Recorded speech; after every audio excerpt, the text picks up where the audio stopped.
Major WrestleMania 41 plans are changing.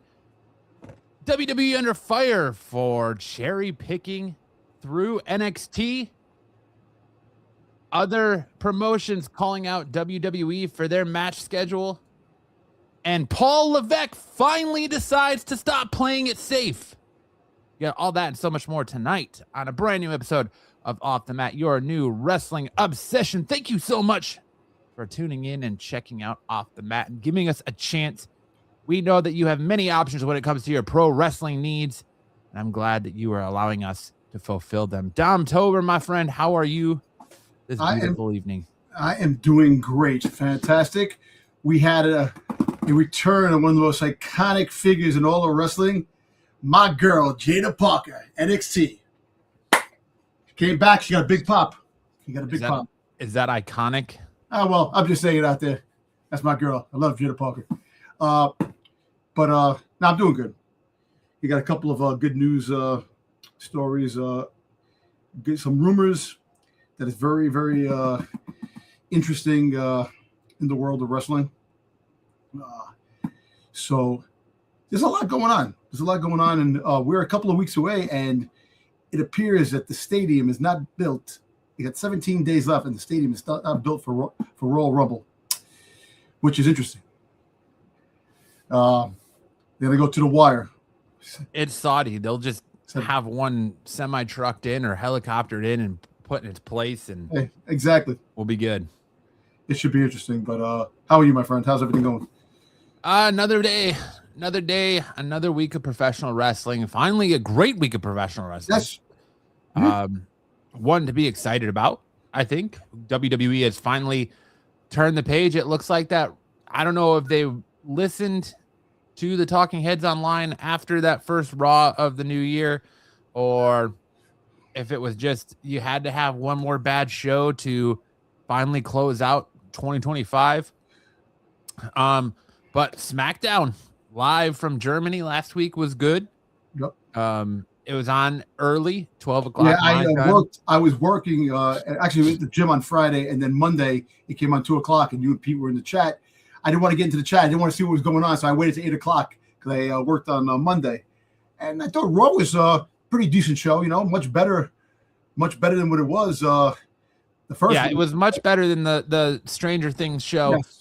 It was by no stretch of the imagination a great show, but it was better. We're getting the steps in the right direction here.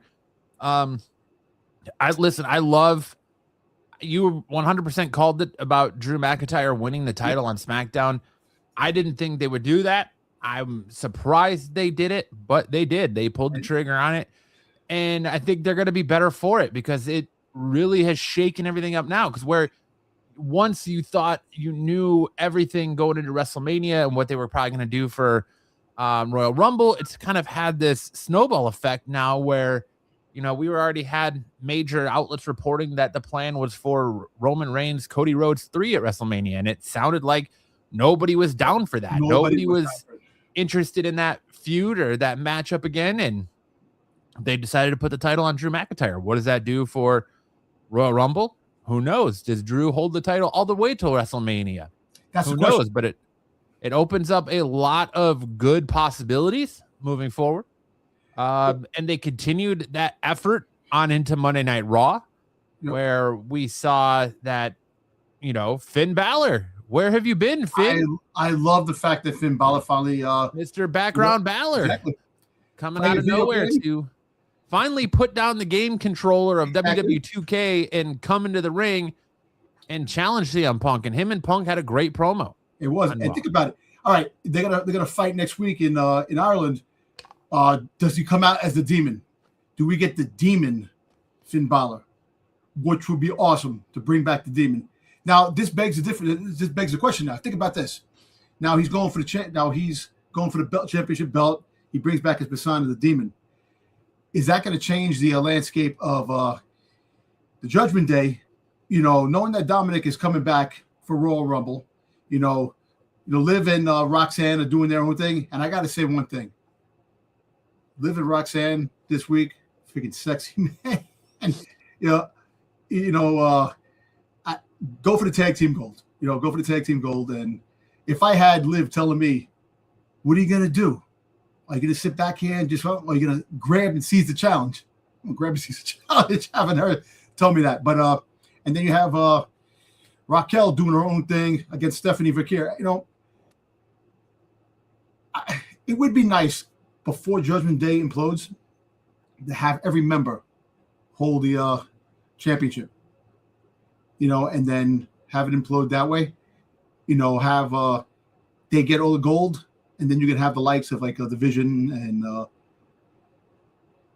other affiliates trying to go after the gold from Judgment Day. But now I'm excited for Finn Balor to get a chance again. I know he's not going to win, but then again, this is the new WWE landscape is changing. But I think it's time, in my opinion, it's time for the Judgment Day to be done. Like, yeah, if you look at the way WWE has been doing things, where one of them's off to, it's like if JD McDonough is going to be hurt every 3 months, and you're going to hold Finn Balor on the shelf and in the background playing WWE 2K every 3 months because JD's hurt, you got to do something with Finn. You have to, and you have to shake. I'm loving that they're shaking up this main title picture to where it's not the same people anymore. Finally, Finn Balor, after many, many, many, many years, he hasn't held a world championship since he was the inaugural undisputed champion, or what was it? When they unified Universal Championship, and then he got hurt and came back. Hasn't held it since. If you're going to bring back the Demon, you have to have Finn Balor win that title. Yes. I think you put the belt on Finn Balor anyways, even if it's only for a short, even if it's only to Elimination Chamber. Put it on him anyways. Shake things up. Continue this streak of making things interesting. I loved that the Judgment Day, but that the Vision did not close Monday Night Raw. No, but I love that Bron Breakker killed Dragon Lee. He did. I love the angle that they're playing off that Adam Pearce has indefinitely suspended Bron Breakker for putting his hands on him. But what Pearce isn't putting out there is that Pearce put his hands on Breakker first. I know he did. But he did it in the back when he got up, but in the heat of the moment. But you're right. But Paul Heyman had a point there. He did, but not as viciously as Bron Breakker put his hands on in the ring. I had a laugh in the back when he was going after Bron Breakker again. Freaking Logan Paul. He's gonna kill you. He's gonna kill you. He's gonna kill you. He's gonna kill you. And what was one of the most beautifully shot scenes ever, when Breaker's on the outside yelling at Adam Pearce, and kind of over his back shoulder, you see Bronson Reed go up to the top rope and just deliver that splash and absolutely murder Penta. Oh, murder. One of the most beautiful camera shots I've seen in WWE. And then when he's turning around talking to friggin' Bronson Reed, he got friggin' Dragon. He got friggin' speared again. Yeah, Dragon Lee got speared out of his boots. Oh my dude. Yeah, I think that spear made Carlito, when he got speared, look like a day in the park. Because that, you see that run? That was an epic run up that damn fucking. I don't know. I still think Carlito and the Carlito and ISHO Speed are still two of the best, absolute best spears. Yeah. But I'm glad that they're changing things up, because Seth Rollins might be coming back in the next couple of months. He changed up with some things. I think the having the Dragon Lee and Penta and Rey Mysterio angle hold off a little bit until the steam really picks up. But look, you called it last week. You said you said that Jacob Fatu makes the return, and it was Jacob Fatu. And what's funny, when he came out with the hoodie, the black, like, oh, another guy in black, this and that. I'm like, but then it was Jacob Fatu. But I'm very happy that, like I said, Drew won that belt. That was something that I wanted to see. Yeah, and I'm seeing a lot of people online talk about Jacob Fatu and how mad they are about Jacob Fatu interrupting that match, the way things went, and that Drew, like, I was a little peeved that I feel like Drew took I feel like Drew McIntyre has been just a whiny heel. and he's done nothing but whine and whine and whine and whine and whine. And then he kind of took the slimy way out. But he really did take the classic heel way out, getting out of that cage, because he was like, I'm not going to stay here and get my ass whooped. I'm going to go do what I came here for. I would have liked him to pin Cody. That would have showed more dominance. You're pinning Cody, even though Jacob Fatu interfered. But him crawling out, that is the classic heel, crawling out the ring. And meanwhile, so now this tells you something. Why? I know Jacob Fatu attacked Cody because Cody went up to him and said, "What the hell are you doing? You're interfering in the match." But it kind of like thinking that something more to that whole thing is transpiring.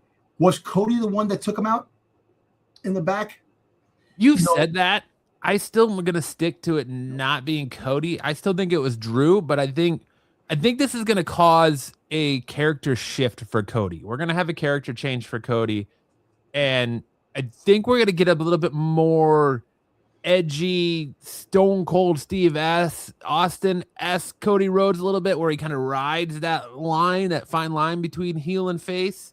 Yeah. Kind of the anti-hero a little bit. Do you think we're going to get a more hard-edged Cody Rhodes? Do you think he comes back for Royal Rumble, or they're going to give him time off and he misses Royal Rumble but comes back after?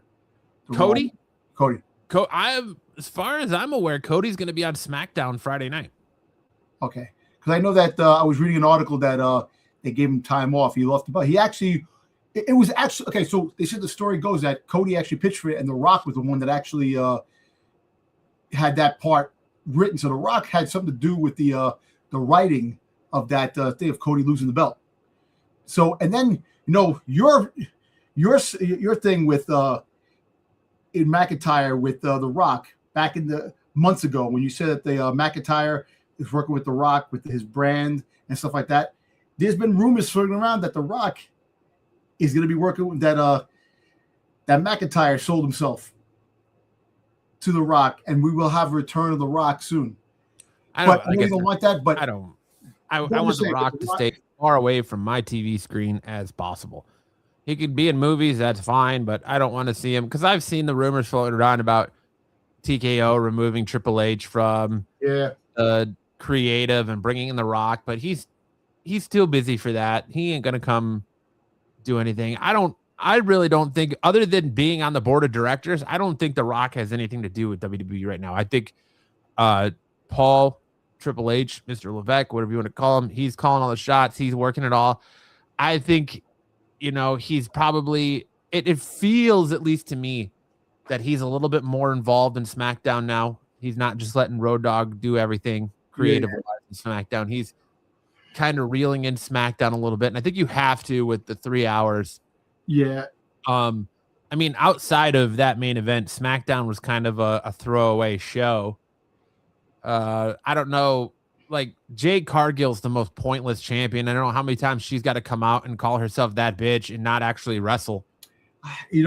Defend that championship. Yeah, I know. But I think she's going to wind up fighting eventually. Jordan Grace is going to probably get her shot down the road.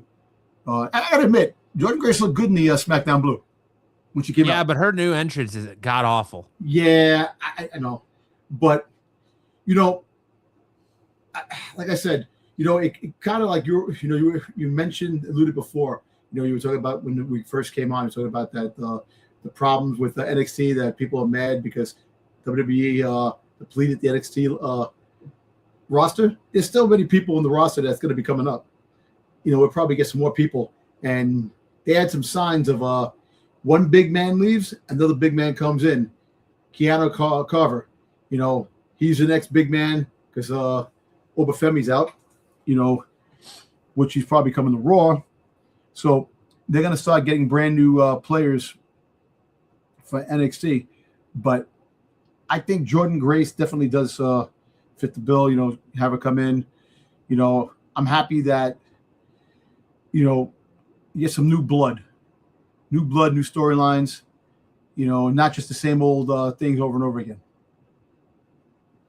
So I've been hearing through the streets, if you will, that NXT was blindsided by these main roster call-ups, that the main roster pretty much just went and cherry-picked whoever they want, and that the Obafemi, take it with a grain of salt, the Obafemi relinquishing the title thing, that was pure just your response. The reaction Ava gave is the reaction she gave because they didn't know that was happening.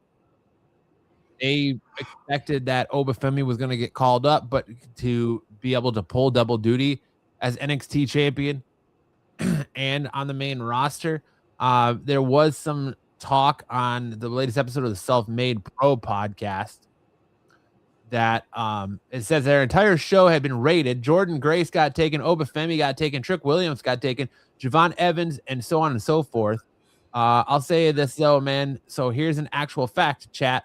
A lot of the call-ups stuff had come together very late, and I have reasonable evidence that there wasn't a lot of coordination and collaboration between the main roster and NXT and how they did this. Because the NXT side expected that at least they would be able to double duty with Obafemi and Javon Evans until Mania, WrestleMania 42 weekend. The bottom line is this. A lot of this clarity came together late, and there was not a lot of coordination from them top down. The right hand wasn't talking and knowing to the left hand, and neither one of them knew what they were doing, in the sense that NXT was kind of blindsided by these call-ups. However, do you not prepare guys behind them? There are out of nowhere because, like I said, these guys were expected to do double duty, and right now they're not doing double duty anymore. And that's why you saw NXT take some call-ups this weekend. Yep. I believe Evolve. Evolve, yeah. Well, listen, that dude, Keanu Carver, looks like a big dude too, man. It looks like he was throwing people into the stand. Eli Drake. It was Eli. No, it's not Eli Drake. Was it Eli Drake? Who was the big call up from Evolve?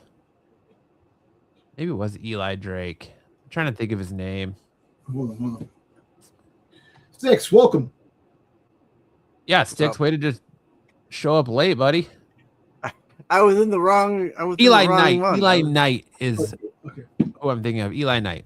Eli Knight got called up to NXT, as well as some other weird group that you saw in the background.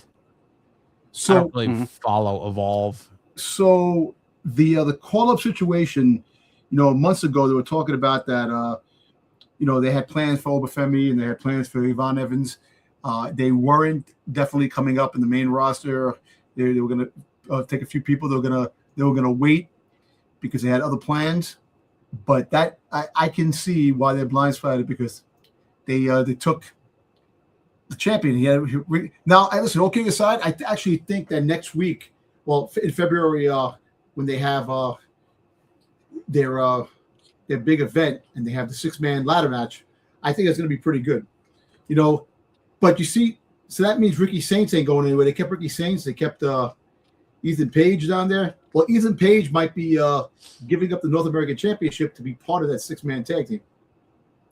They were talking about rumors like that he was to try to go for the chip. I would love to see Ethan Page win the NXT Championship.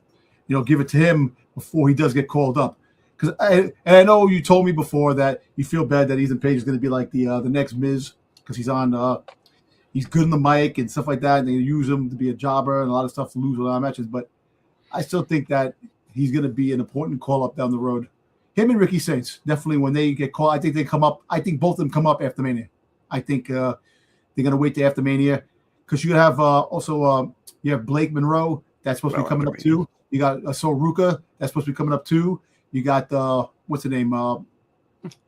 What's the girl? This girl, the one that was the UFC fighter, and Lola Vice. Lola Vice, yeah.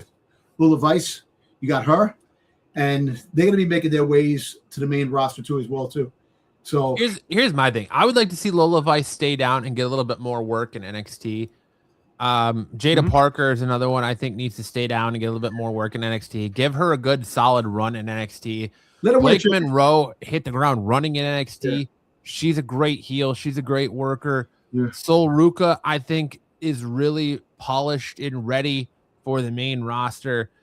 Jordan Grace, of course, I think was a great call up because she was supposed to come up from what we've heard a year ago when she came over from TNA. You got Joe Hendry that's going to probably make his way up eventually. He's doing double duty, but he's getting more and more appearances on SmackDown. You know, but from what you hear though, these rosters should be getting more and more up to full strength because it sounds like Chad Gable's getting ready to come back. Yep. Tiffany Stratton's ready to come back. We had Liv Morgan come back, so we should be getting ready for Zoe Stark to come back in the next couple of months. Probably after the back half after WrestleMania. But we should start getting to see some of these injury people who've been on injuries make their way back. And also Seth Rollins. The possibility of Chris Jericho and Saraya Page, you know, who knows? So you get these call-ups, you know, these people, if they get back to full roster, then look, they also said that SmackDown is only going to be 3 hours for like the first 6 months of the year and then go back to 2 hours. They're talking about it's not going to be all the time 3 hours. It doesn't make any sense. It doesn't make sense. I think you got to give USA time to get programming or time to get syndication rights for other things to put in that time spot. Yep. That block.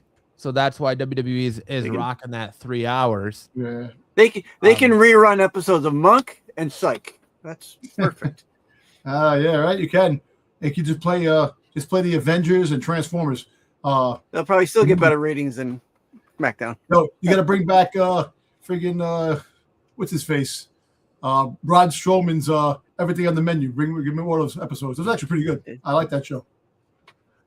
I know we're doing the show live a night earlier than normal, but make sure tomorrow night to check out the live first ever episode of TNA Impact on AMC. I'm going to be watching. Super excited to check out the presentation AMC is going to be giving us. So apparently John Berthal is supposed to be making an appearance on TNA, The Punisher. So they're talking about some celebrities showing up. That's cool. Yeah, that is cool. And apparently AJ Styles is supposed to be making an appearance. Also, the Rascals, the group, the four guys, they just signed with AEW. They just it was like the Little Rascals. TNA. The Rascals. I was seeing rumors that they were pulled from TNA Wrestling. Yeah, and now they signed with AEW. They just signed with AEW. So, well, there you go. Yeah, I see that they're no longer contractually bound to the promotion. Yep.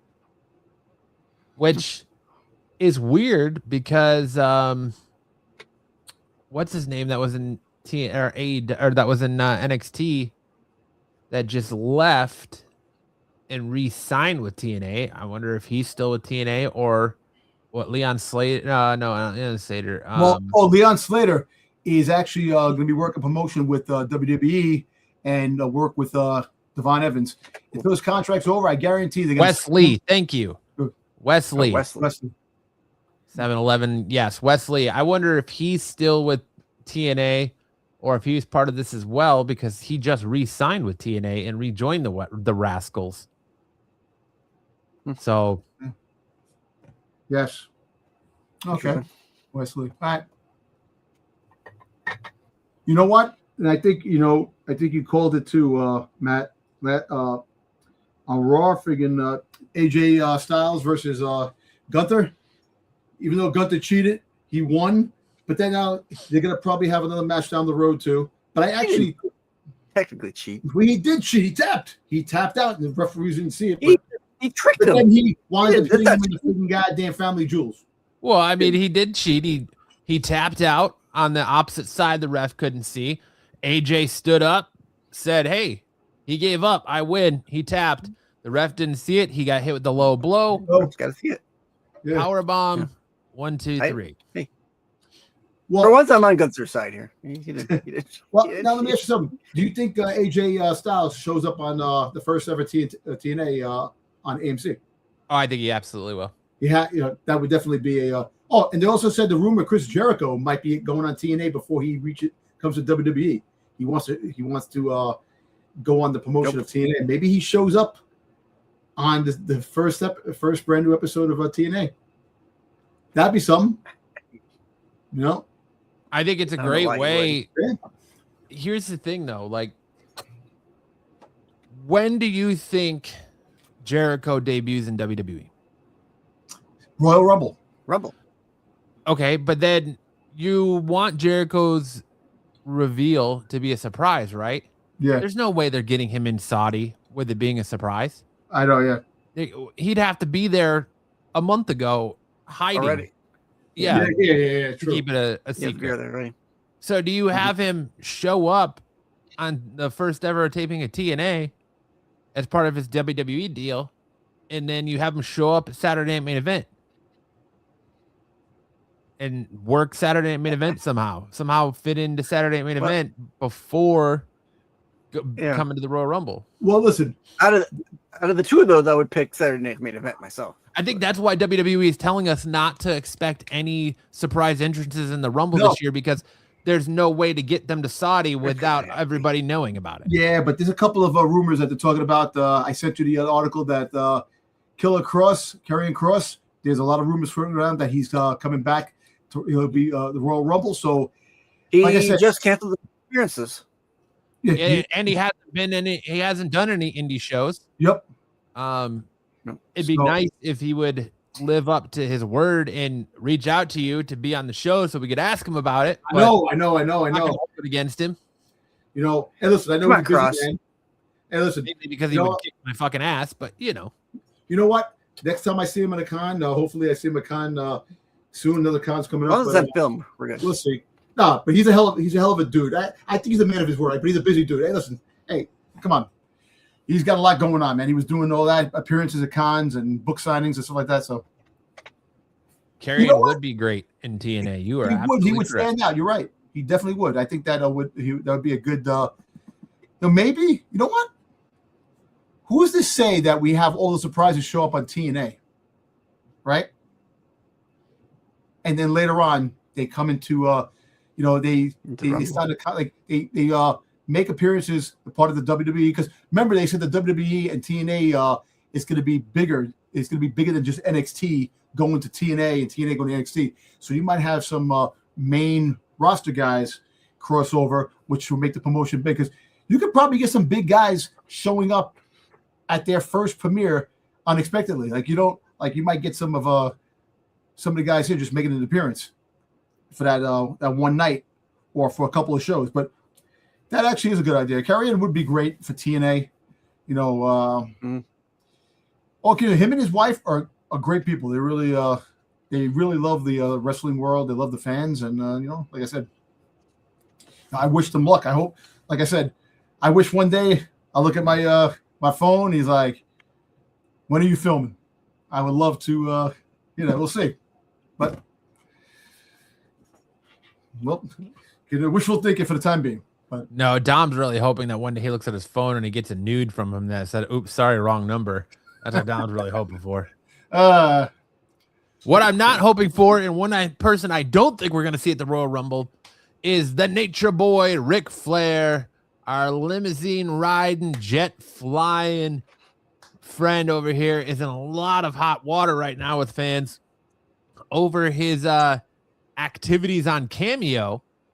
I don't know if you guys have seen this, where I saw that. He's catching a lot of backlash, as reportedly he had one fan pay $600 for a video for his father, and Ric Flair. Apparently his father's a Ric Flair super fan, and Flair got his name wrong and was calling him Barf.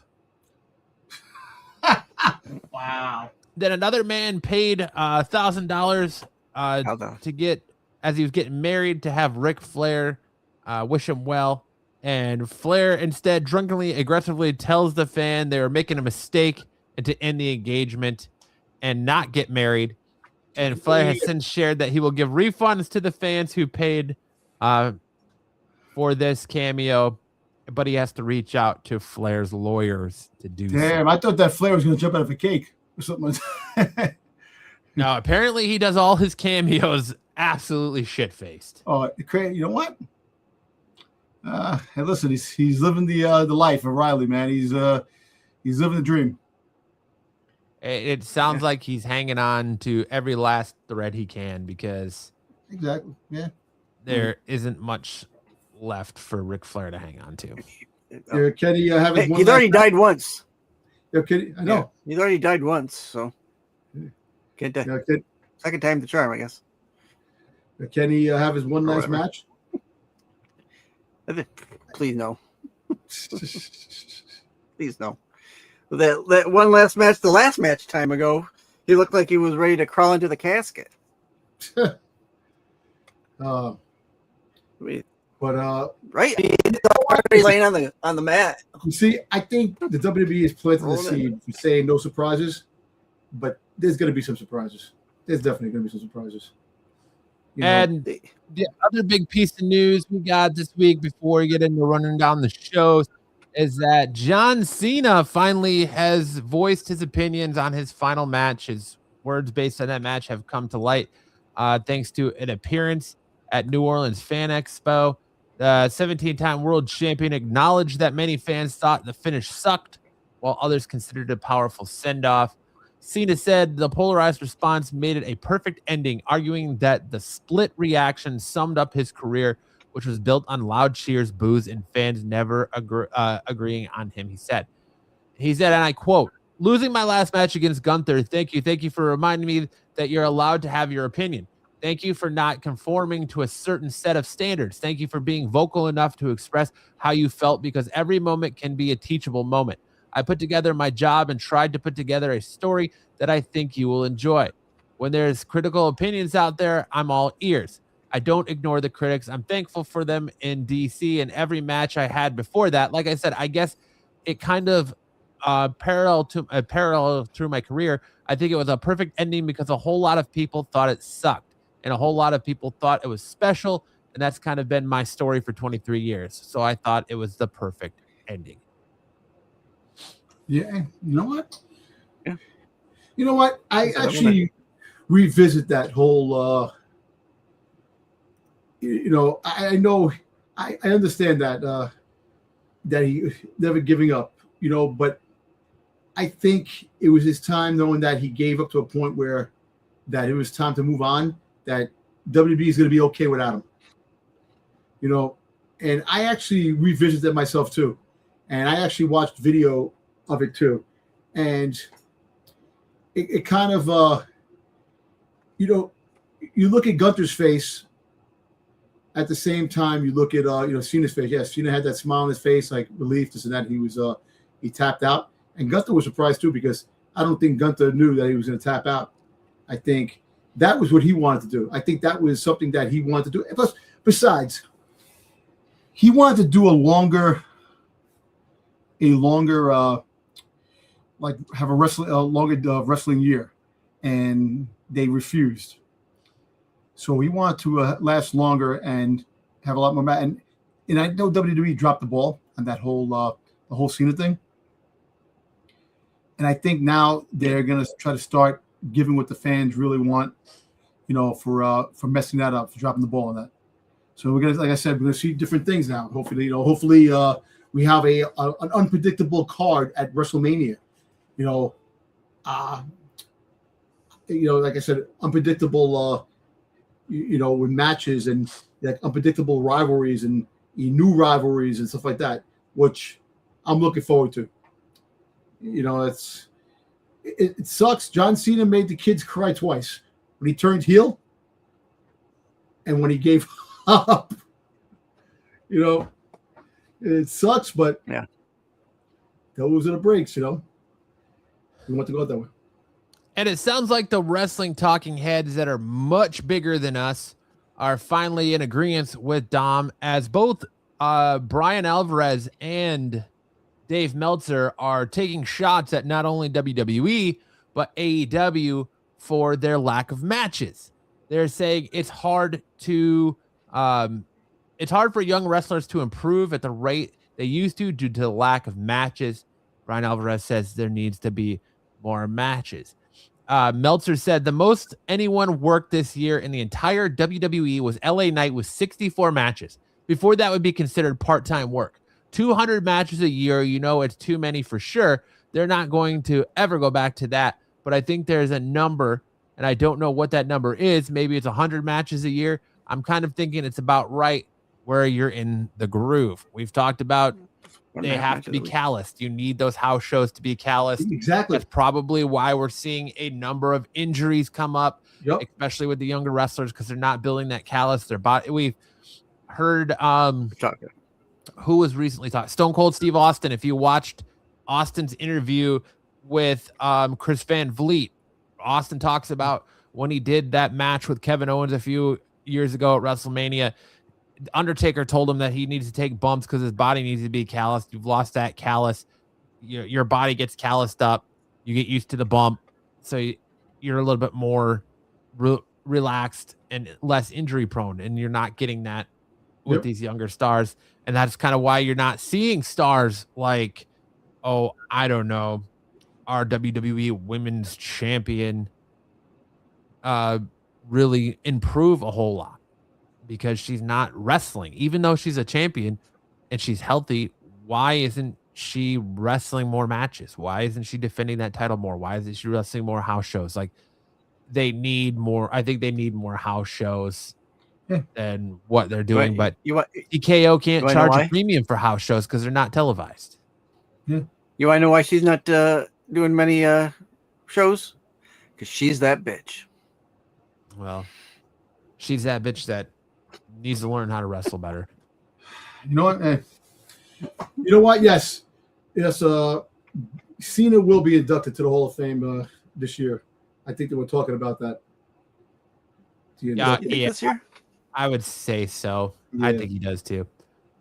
Alvarez's take on it is when you're doing 3 matches a month, you go out there, you just go nuts because it may be another 3 months or weeks before your matches. I don't think that everyone needs to do 4 matches a week, okay? But I could tell you one thing. If everybody was doing 4 matches a week, we'd see a lot less toned down matches.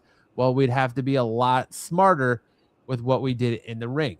Brock Lesnar got called up to the main roster before he was ready. 6 months later, that dude was ready because he got called up to the main roster. He was on the road 3 or 4 days a week, working with great guys, and he got brought up to speed like that. Tiffany gets brought up to the main roster. Nothing against Tiffany personally. It's just not just her. It's a lot of them. She gets brought up to the main roster. She's now working less. She's not better now than she was when she was in NXT. She may be at the same level. I mean, this is moving up to the main roster. In 6 months, you've rapidly improved. It doesn't happen anymore because there are no house shows and people are now working very, very few matches. Like we said, Tiffany Stratton, I feel like she's gotten better now. But again, she just took a bunch of time off. So for injury, what's that going to do to her? We have our women's world champion, like we were just talking about, Jordan Grace. Like, she hasn't really wrestled in NXT in a while. You've got all these call-ups. It's kind of why I think we saw it take so long for Carmelo Hayes to finally get his feet underneath him and get some traction on the main roster. It's kind of what I'm worried about. Javon Evans. Like, we saw Javon Evans last week on Main Event or a dark match, and then he even signed his contract off TV. Yep. And they got heat for that. Yep. And so Trick Williams, he's been wrestling in NXT, came up and he's continued to wrestle. I'm a little bit worried about what they're going to do with Obafemi. Are they going to keep Obafemi off TV until WrestleMania? Or not WrestleMania, until Royal Rumble?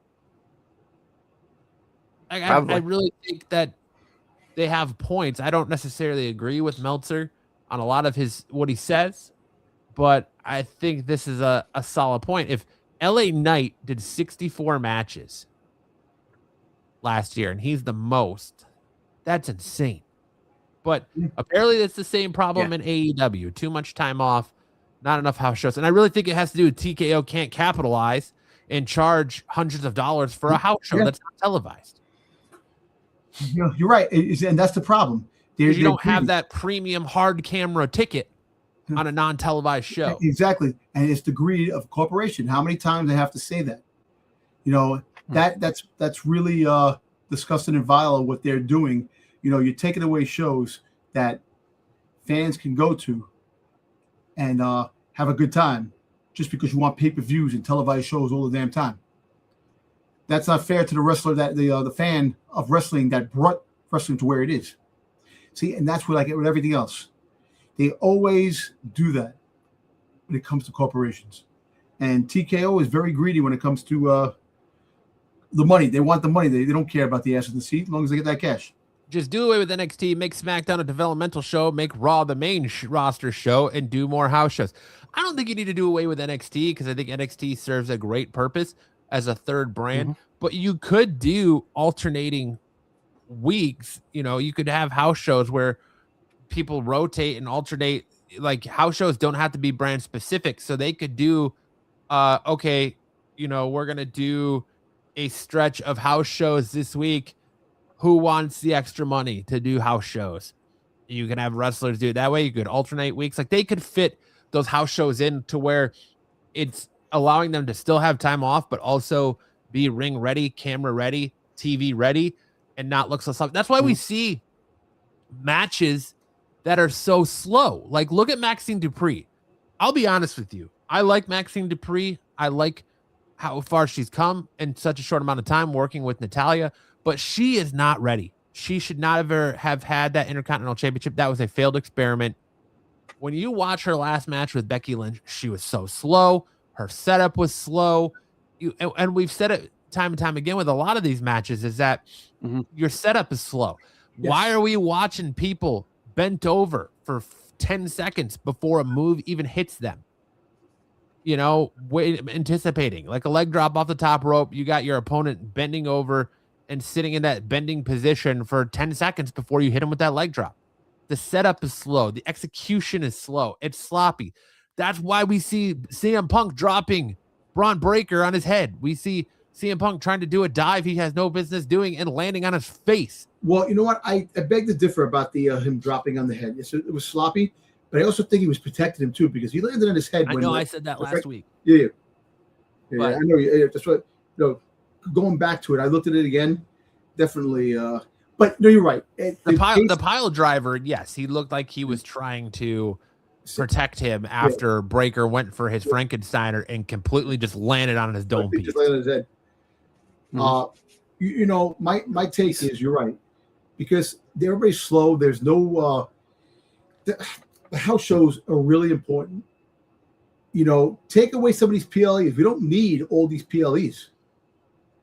You know, give us some more house shows. Well, look, they're in Europe right now, so they're doing house shows. Apparently, there was a, I think McIntyre was fighting. So there was a triple threat match that was going to happen. He did a show in Scotland. Yeah, Glasgow. In Glasgow. Over there, they are doing house shows on the European tour. They were doing house shows during the holiday season as well. So that's cool. They're on their Road to Royal Rumble tour through Europe. Yep. So they are doing house shows a little bit here and there now to ramp up towards Royal Rumble. But, you know, give some of these people some reps. Maybe Jade Cargill would improve. Maybe, you know, Jade Cargill, she's good in the mic and she's got the look. She got everything. She just needs to brush it up on her moves and stuff like that. Hey, look. Because she's not consistent. She has one really great match and then one just awful match. Exactly. The same thing with Nia Jax for the longest time, too. Yeah. She would have a great match and then she has an awful match. You know, there's a reason a lot of these people were cut and brought back, and they're not getting the reps. Like John Cena said, John Cena's whole career, he's the greatest of all time. You know, never seen 17. His whole career was built on house shows because the house show allowed you to take big swings and see what the crowd reacted to and see what you should and shouldn't bring to TV. People aren't getting that opportunity to take big swings on things. So that's why the house show is so important. And I hope that they figure out, like, I agree, Alvarez, maybe 100 matches a year between TV and house shows. Get a couple house shows moving up.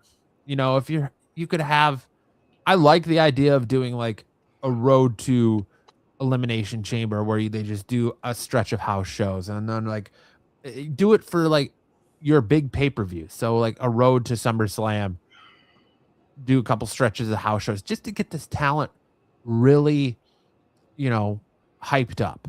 Yep. Because WWE's got a, you know, if the rumors to be true, they got a lot of lawsuits coming their way from people who are absolutely pissed off about the ESPN deal, myself included. I'm not part of the lawsuit. I'm not suing them.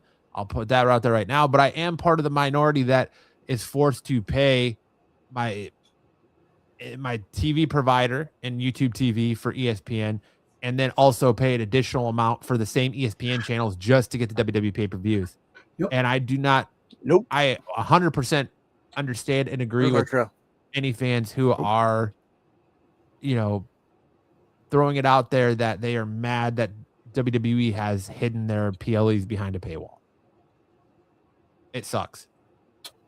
But especially now that Netflix is starting to crack down on VPNs too. A couple times now when trying to watch on my VPN, I get it seems that you're using a VPN. You need to turn that off. And I'm like, haha, no, fuck you. You need to just let it happen. So those are the big news stories this week in professional wrestling. Sticks, I see you got a little something down there. You wanna tell us what you got rolling? I'm gonna bring that up. This is just the I just put together slides for the matches from SmackDown, Raw, and NXT. Cool. Let's talk about them. Oof. You all right, Dom? Nah, I'm just seeing something that just rolled up on the wrestling rumor mill. They're talking about Roman Reigns discussing Roman Reigns to fight Drew McIntyre, defeat him, then fight Cody at WrestleMania to bring it back. Have that again, which makes no freaking sense. No, thank you. No, thank you. No, thank you. Yep. Yeah, let's stay away from Cody Rhodes, Roman Reigns 3. We don't need it. I don't want to see it. Nope. We're good here. Yep. All right. So I hope I got these in the right order. Excuse me if I don't. I tried to shuffle them the right way, but here we go. Okay. Go ahead, man. I'll move the slides. I know you like to read through it as you go. Read. What do you want me to read through? This was your no. Your shtick. Well, I didn't know what you were doing. doing. It's kind of a compendium to what you usually do. You usually read through the sheets of what happened on the night. My recap. Yeah, your recap. All right. Last Friday night SmackDown, January 9th, 2026, coming to you from Berlin, Germany. Here we had an early showing here in the States. Randy Orton opened the show. He is so happy to be back. Before he can say much, he's interrupted by Trick William, who comes out once again talking about his lemon pepper steppers. Lemon pepper steppers. And so this is like 2006. He tells him that there's a new star in town. Orton is wondering if Williams, who has everything, it seems, whether he has the brains for this.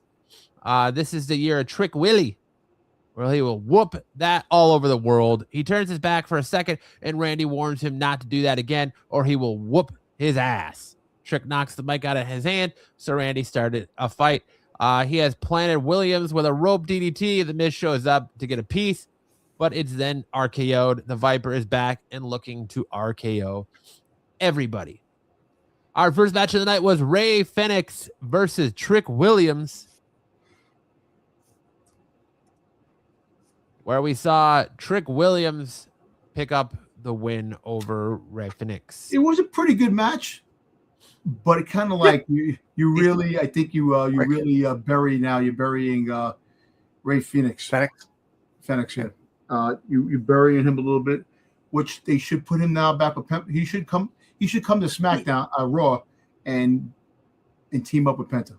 Yeah, at this point, I don't know why they just don't pull that trigger. Like they positioned him to be this big main roster star, and he's kind of, I don't think he's floundered by any fault of his own, but just creatively he's floundered. And I think they could have found somebody else to take a pinfall to Trick Williams here. In this instance, and it didn't have to be Rey Fenix. They could have really had it be anybody else, honestly. And you know, the same thing with Ray is he started out fast, and then they've kind of poured cold water over him faster than they poured cold water over Penta. It just seems like both him and his brother are kind of squandered right now. He's had a few setbacks because he was paired up with Andrade, and Andrade left, and that kind of left him looking for him to do something else. They put him with AJ Styles. No, that was Dragon Lee. But anyway, he's been going back and forth on the roster what to do. So, look, I understand they want to make Trick Williams a contender. Have him up there with the big boys off the bat. You got to pick up wins, and it sucks that Ray Phoenix is taking the fall. Instead of, like I said, what happens? The one thing that we always worry about is that you come up to the main roster and you start to fizzle away. If you don't get into that elite group of people, they get the TV time over and over again. You start to fall. You start to fall away and disappear, and really have limited time on television. At this point, put him with Penta, have them fight the Usos for the belts, have them become a tag team on Raw to go after the Usos, because that would be the best bet to get these guys going. Because obviously you don't have tag teams on Raw. They're matching people up again. They put that, like you had AJ Styles for a short time with Dragon Lee. Now that's done. What are you gonna have? Try to have Penta team up with Dragon Lee now and have them become something on Raw? No, I think so. Have Ray Phoenix show up and have them do that and become a legitimate tag team, because that's what we need. And not to take anything from Trick Williams. Trick Williams is going to be a star. He's already great in the mic. He's got the presence. He's got the the look.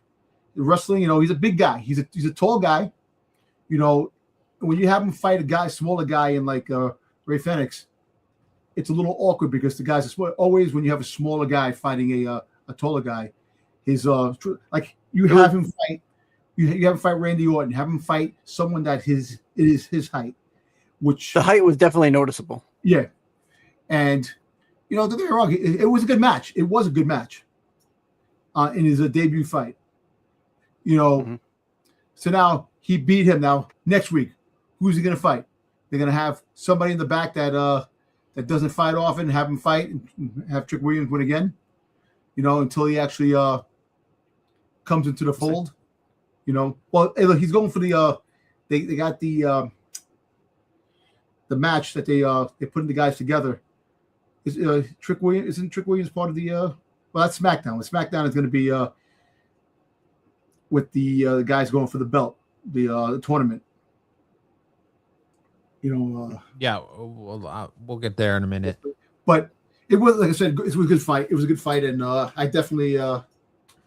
What are the chances Sammy wins the number one contendership and beats McIntyre at Royal Rumble to put over someone like Trick Williams at Mania to be the first champion born in the 90s? We will come back to this in just a minute. Hold that thought. Yes. We will come back to that. Yes. Julia sent a warning to Alexa Bliss, who is her first challenger for the U.S. Championship.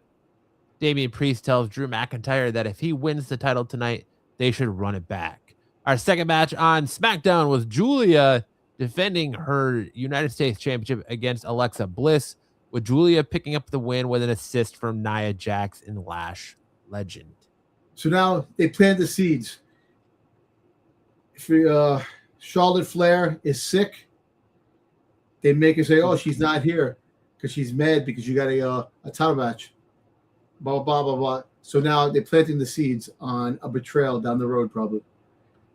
Well, there was really no setup for this. It was just like Alexa Bliss is just automatically thrown into this title picture. Mm-hmm. I don't know if they're throwing just this wave of top names at this belt to try and establish it a little bit like they've tried to do with the Women's Intercontinental Championship and Becky Lynch. But it was an okay match. I'm a little upset that Lash Legend got involved, but it does further their storyline between Lash Legend and Nia Jax and Charlotte Flair and Alexa Bliss, where honestly in the Raw women's tag team division, there's absolutely no story outside the Kabuki Warriors and Rio. And you just had a bunch of teams coming out of nowhere to vie for those championships. So, but all in all, it was a great match for what it was. It was good. Nia Jax. I hope Julia holds on to the belt longer, and they have more contenders coming in to go after the belt, and stuff like that. And you know what? Like I said, it was an interesting match to put together. Have Julia fight Alexa Bliss at the moment. Well, hopefully they gave Julia a better run and are actually going to finally use her the way she should be used, yes, and not just discard her again. Nick Aldis confirmed that Jordan Grace is now officially signed to SmackDown. Chelsea interrupts their conversation. So after some words are exchanged, Aldis declares Alba Fire will be Jordan Grace's first opponent. Kit Wilson wants a match he can prepare for, but Nick Aldis doesn't care to give him one and shuts the door. Matt Cardona explains that he would have kept on using the Zack Ryder name, but he decided to reinvent himself. He spots Cody Rhodes. Cardona tells the champion that he isn't just back to be back. He wants to become WWE champion one day. Cody Rhodes tells him they can talk after he beats Drew McIntyre tonight. Then that leads to the match that Styx just had on the screen there, the Wyatt Six versus the MFTs, with the MFTs picking up the win. I'm tired of both these groups. Absolutely tired of both these groups. Well, I'm actually intrigued now because what's his face? Howdy? No. In the MFTs, might be there might be a betray in the MFTs down the road because sure I'm not gonna JC Mateo. Yeah, it's another Mateo. No, you're talking about one of the Tongans talking to Shinsuke Nakamura. It was right the Tamatonga or Tongaloa, or I can't remember. That they were in Japan together, so they have history together. So okay, because last week when they talked, this guy Solo walked in and goes, "What are you guys talking about?" He goes, "Nothing." Is that so? Maybe down the road, I think that the Wyatt Six is a good team. They just need to reinvent themselves. They need to. Bo is doing a great job as Uncle Howdy. You just need to really get the gimmick going. I think SmackDown. 7-Eleven disagreed with you. He said Bo should drop the Uncle Howdy gimmick. You know what? I don't think you should drop it. I just think that maybe SmackDown is not their thing. I think Raw would be better. I think my problem with the Wyatt Six are why are they there? We've never established why they're there outside of Eric Rowan and Bo Dallas, who Eric Rowan was original member of the Wyatt family. Bo Dallas was Bray Wyatt's brother. Why is Nikki Cross there? Why do we care? And what is this version of Joe Gacy and Dexter Lumis? Why are they there? Why is Joe Gacy a pig? And why is Dexter Lumis a buzzard? Why are they there? Yeah. What do they have? There has to be some sort of story that Bray Wyatt was enacted and Bray Wyatt did this, Bray Wyatt did that. Something from beyond, like Sister Abigail, the supernatural stuff. Bray Wyatt came to Uncle Howdy and touched something to care, make us care. Listen, they came in with such ferocity with that whole Raw segment where it looked like they absolutely murdered everybody in the back, where it looked like Chad Gable got shot in the head and died. And then they come to now they're bitched to SmackDown. That's right. I said it. Bitched to SmackDown to play second fiddle in a weak ass tag team division and feud with Solo Sikoa's boring ass. Well, Solo is funny. I wish Solo would get back more of the NXT gimmick that he had. He had 100% agree with you, Seven. I would book the Wyatt 6 as a modern version of Raven's Flock. Yeah, what you could do is book the Wyatt 6 as the new Ministry of Darkness and build upon that. Do something, make them a menace to both SmackDown and Raw. Not just one. See, and that's why the brand split. I understand you get so many wrestlers into that. Certain individuals should go back. In the Believers. Look, knowing that they have the tag team champions, right? They can go and travel on both things and cause havoc. If you're a championship owner, you can go back and forth and cause havoc on both shows. That's what they should be doing. You know, like I said, I don't know. The steam, like Uncle Howdy got hurt, or Bo Dallas got hurt. They were off television. They should have continued to be on television. Like, why did they stop being on television? I know creative, there's no story, but the whole fact is there should still be a story. You can't just have one dude be out and shut down the rest of the team. Like Chad Gable getting hurt. The Creed brothers should be out there fighting. They're a tag team. You need tag teams. And they're a legitimate tag team. They're not put together. They came up with the tag team from NXT. You know, they're too busy being background characters in the Scoops Ahoy boat, pretending to be on Stranger Things. Like, exactly. You know, so honestly, I don't know why Nikki Cross is in this group. They should pull her out of it, and Alexa Bliss should have been part of it. Yep. She was possessed by Bray Wyatt. She was part of that. Like, yep. Why do we have Nikki Cross there instead of Alexa Bliss? Why hasn't Alexa Bliss been put in this? What, they went a completely different creative direction with Alexa Bliss, which I'm fine with because I like her as a solo competitor anyways. But I don't know. I'm kind of over the MFTs, and I'm kind of over the MFTs are wasting. They're wasting talent like Jeff Cobb. Or JC Mateo? Yep. He's being wasted going behind a solo Sikoa. I don't get it. You know. Yeah, he said Alexa probably saw creative dead and end of Wyatt 6. Probably 100% probably right. Yeah. But there's just got to be some story here that we're just not getting. So I feel like there's no directions for either one of these teams, and they're both kind of floundering. Agreed. Up next, we saw Jordan Grace versus Alba Fire, with Jordan Grace picking up the win.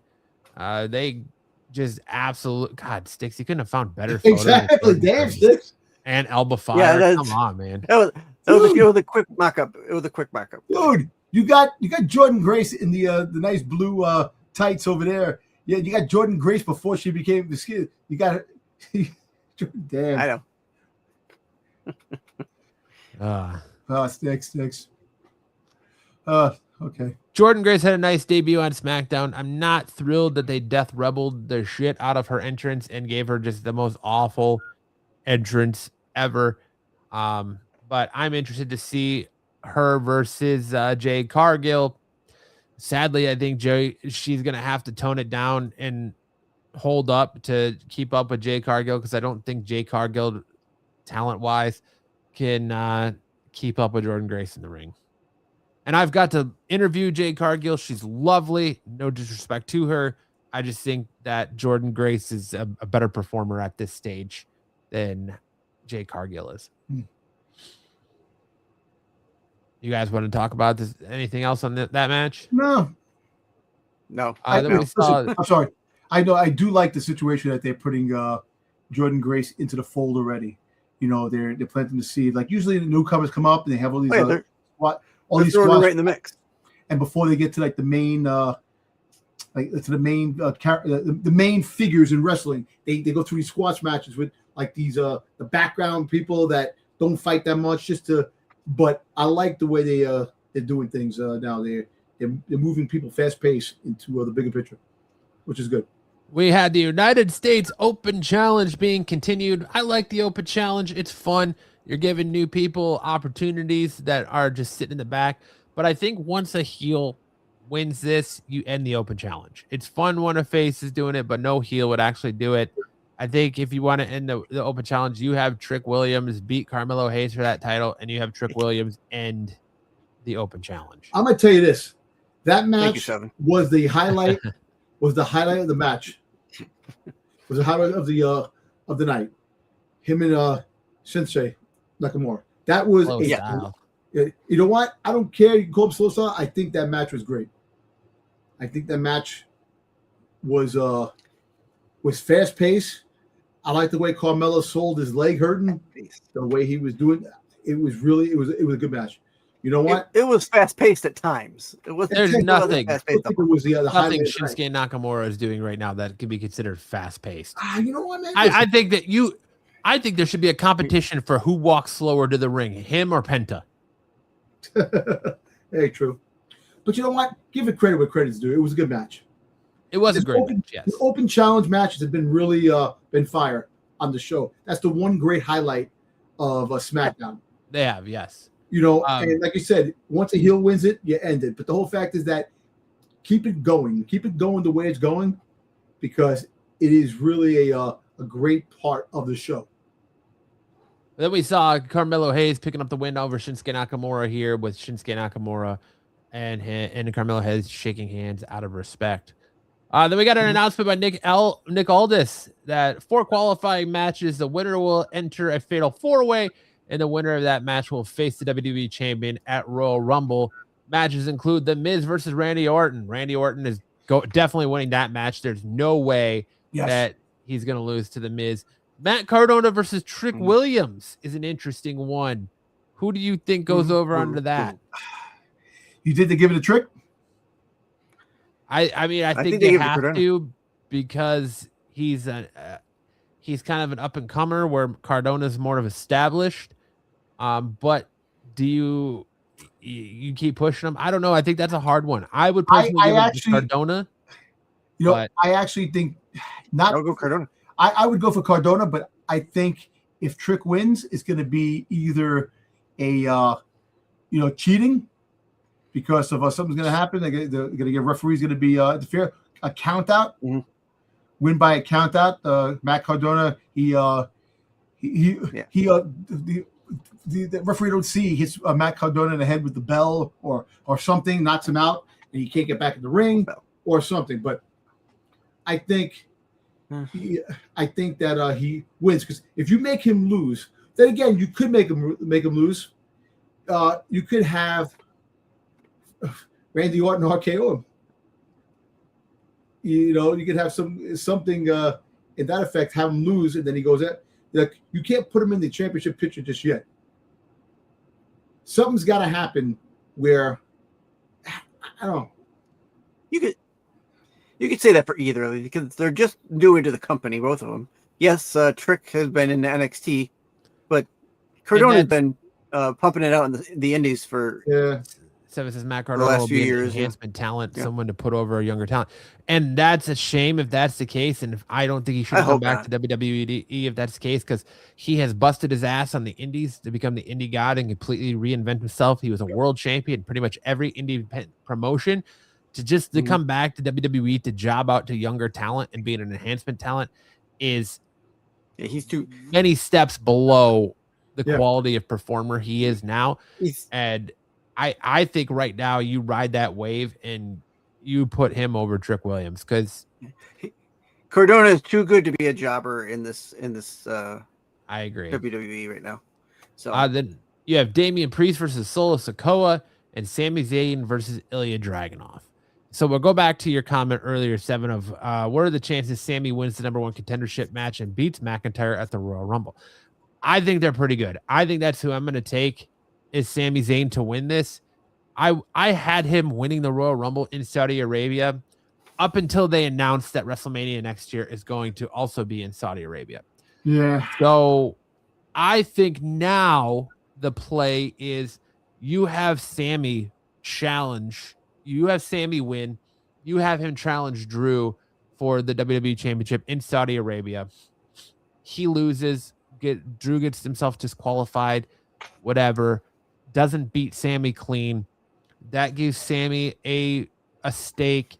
Then we roll into next Royal Rumble. You have Sami win the Royal Rumble next year, and then you have Sami main event and challenge for the WWE Championship in Saudi Arabia at WrestleMania next year.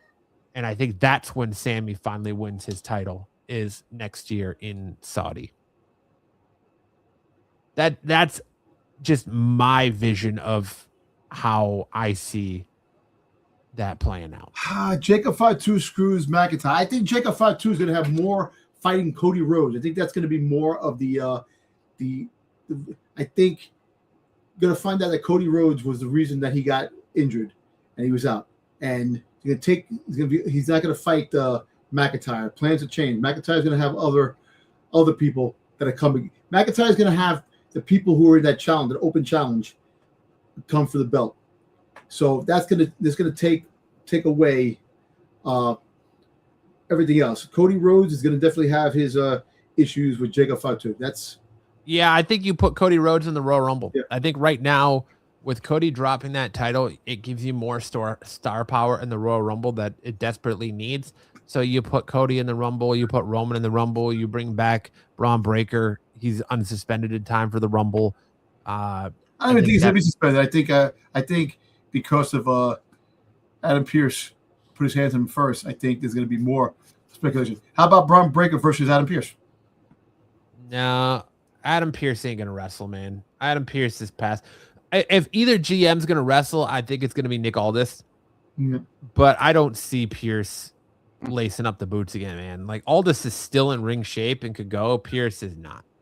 How about Pearce does an amazing job as Raw GM. I don't think he gets enough credit as the job he's done as Raw GM. But how about Adam Pearce get somebody to fight Braun Breaker? Maybe that's possible. That's a possibility. Yep. Drew is probably a transitional champion. 7. I don't think Drew makes it to WrestleMania as champion. I think he drops the belt at probably Elimination Chamber. I don't see him dropping it at Royal Rumble, though. I think they're going to give him a little bit more time than that. Give him at least one title defense before he drops it. But I don't think he drops it until Elimination Chamber. That's just my opinion. Mm-hmm. Then we got our main event, the 3 Stages of Hell match for the undisputed WWE Championship. The first stage, we saw a single straight up wrestling match with Drew McIntyre picking up the win there via kind of a dastardly move to pick up that first pinfall. Mm-hmm. Then the Fall Count Anywhere match. That was really good. That saw Drew go through tables, Cody go through tables, Cody jump off the entranceway onto Drew.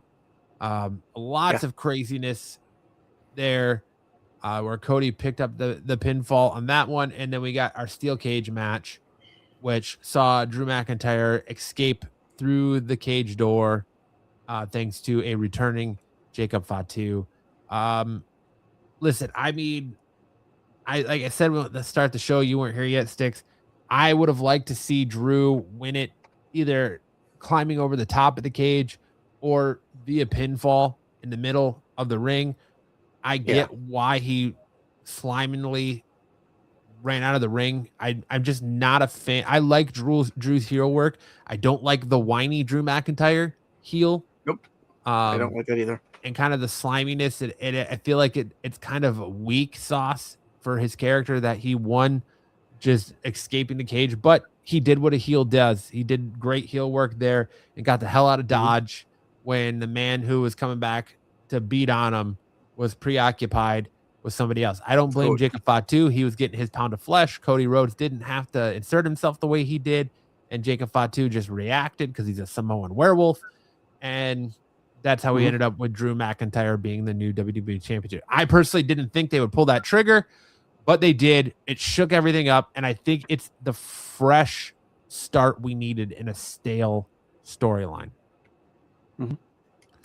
You think it's the start of a babyface McIntyre? That's interesting. I don't necessarily know that because I think ultimately right now, either your plan is Drew McIntyre versus Cody Rhodes versus Roman Reigns. You have Reigns take the belt off McIntyre at Elimination Chamber, and then you have that 3-way dance at Mania, which I don't think anybody wants. Don't. Or you do Randy Orton versus Drew McIntyre, and you have Randy Orton take the belt off Drew.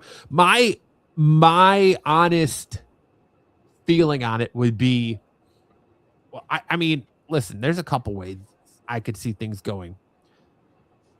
To be honest with you, to really shake things up, I would love to see the WWE take the belt off CM Punk on Monday night and put it on Finn Balor. I would like to see Finn Balor beat CM Punk coming up here in Ireland.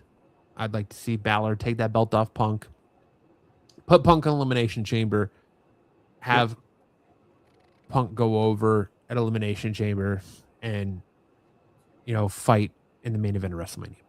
But I could also see where Randy Orton faces Drew McIntyre for the WWE Championship at Elimination Chamber. Randy Orton beats McIntyre. Cody Rhodes wins the Elimination Chamber, and Cody Rhodes, we get our Cody versus Randy at WrestleMania. I think that would sell tickets too. Yeah. I think that would sell more tickets to WrestleMania than Cody Rhodes versus Roman Reigns versus Drew McIntyre. Especially since we just had a 3-way match with Roman Reigns last WrestleMania. Between Punk, Roman, and Seth. Mm-hmm. That would be I would book it one of two ways. Either Punk loses to Finn Balor and Cody gets his rematch against Drew at Elimination Chamber. You have Cody go over, take the title back off Drew at Elimination Chamber, have Punk win the Elimination Chamber in Chicago, and do Cody versus Punk at WrestleMania. Or you have Randy win the title off Drew at Elimination Chamber, have Cody win Elimination Chamber, and you do Cody versus Randy at Mania. That's where I would go. I would not have Roman Reigns anywhere near the main event at WrestleMania this year, especially with how part-time he is, how he shows up, then takes months off, then shows up and takes months. I'm going to tell you this. What's going to happen on Monday night? Yeah, I mean, when Finn versus Punk, Bron Breakker is going to spear both of them. The Vision is going to come in and get involved, and it's going to disqualification. Oh, I would love to see Bron Breakker spear Punk and have Finn pick up the win. I would love to see that, but I think they're going to friggin' beat up Finn and beat up Punk. I think they're going in there for that. So that's what's going to bring the fact that Dirty Dom is going to end up fighting Logan Paul, because Logan Paul wants the Intercontinental Championship. So it's going to bring it closer when they come back. So you have the Vision versus it's going to be Finn Balor is going to be going. So this is what they're going to do. They're going to have Finn Balor go after the Vision later on. So this is something that until Seth Rollins comes back, you're going to have different players getting involved in the Vision. The Vision is not making any friends anywhere. Well, I really think what's probably going to happen, what's going to play out, is we're going to see Bron Breakker win the Royal Rumble. He's going to call his shot against CM Punk again at WrestleMania. Okay. And in that match, Seth Rollins is going to return, and he's going to cost Bron Breakker the title. He's got to, the enemy of my enemy is my friend, right? He's going to have to put his personal feelings for Punk aside, holding that championship, because he's already failed. He said that as long as there was a breath in his body, Punk would not be the world heavyweight champion. Yep. That's already done. Yep. Punk's world heavyweight champion. Now he has to move on. He's got bigger fish to fry in Bron Breakker. And I think that Rollins costs Breakker that championship.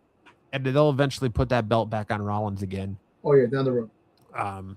Sooner rather than later. But I think that's what Rollins returns. He'll return at WrestleMania to screw over Bron Breakker. That's kind of where I feel like they're going. But that's right. We get a new WWE World Champion in Drew McIntyre. Randy.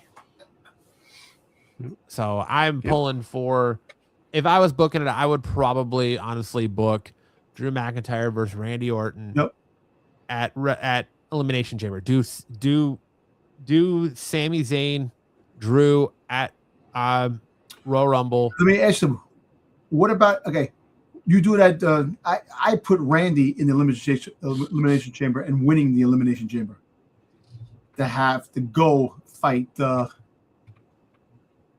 McIntyre. I think WrestleMania, you'll get McIntyre versus Randy. That would be.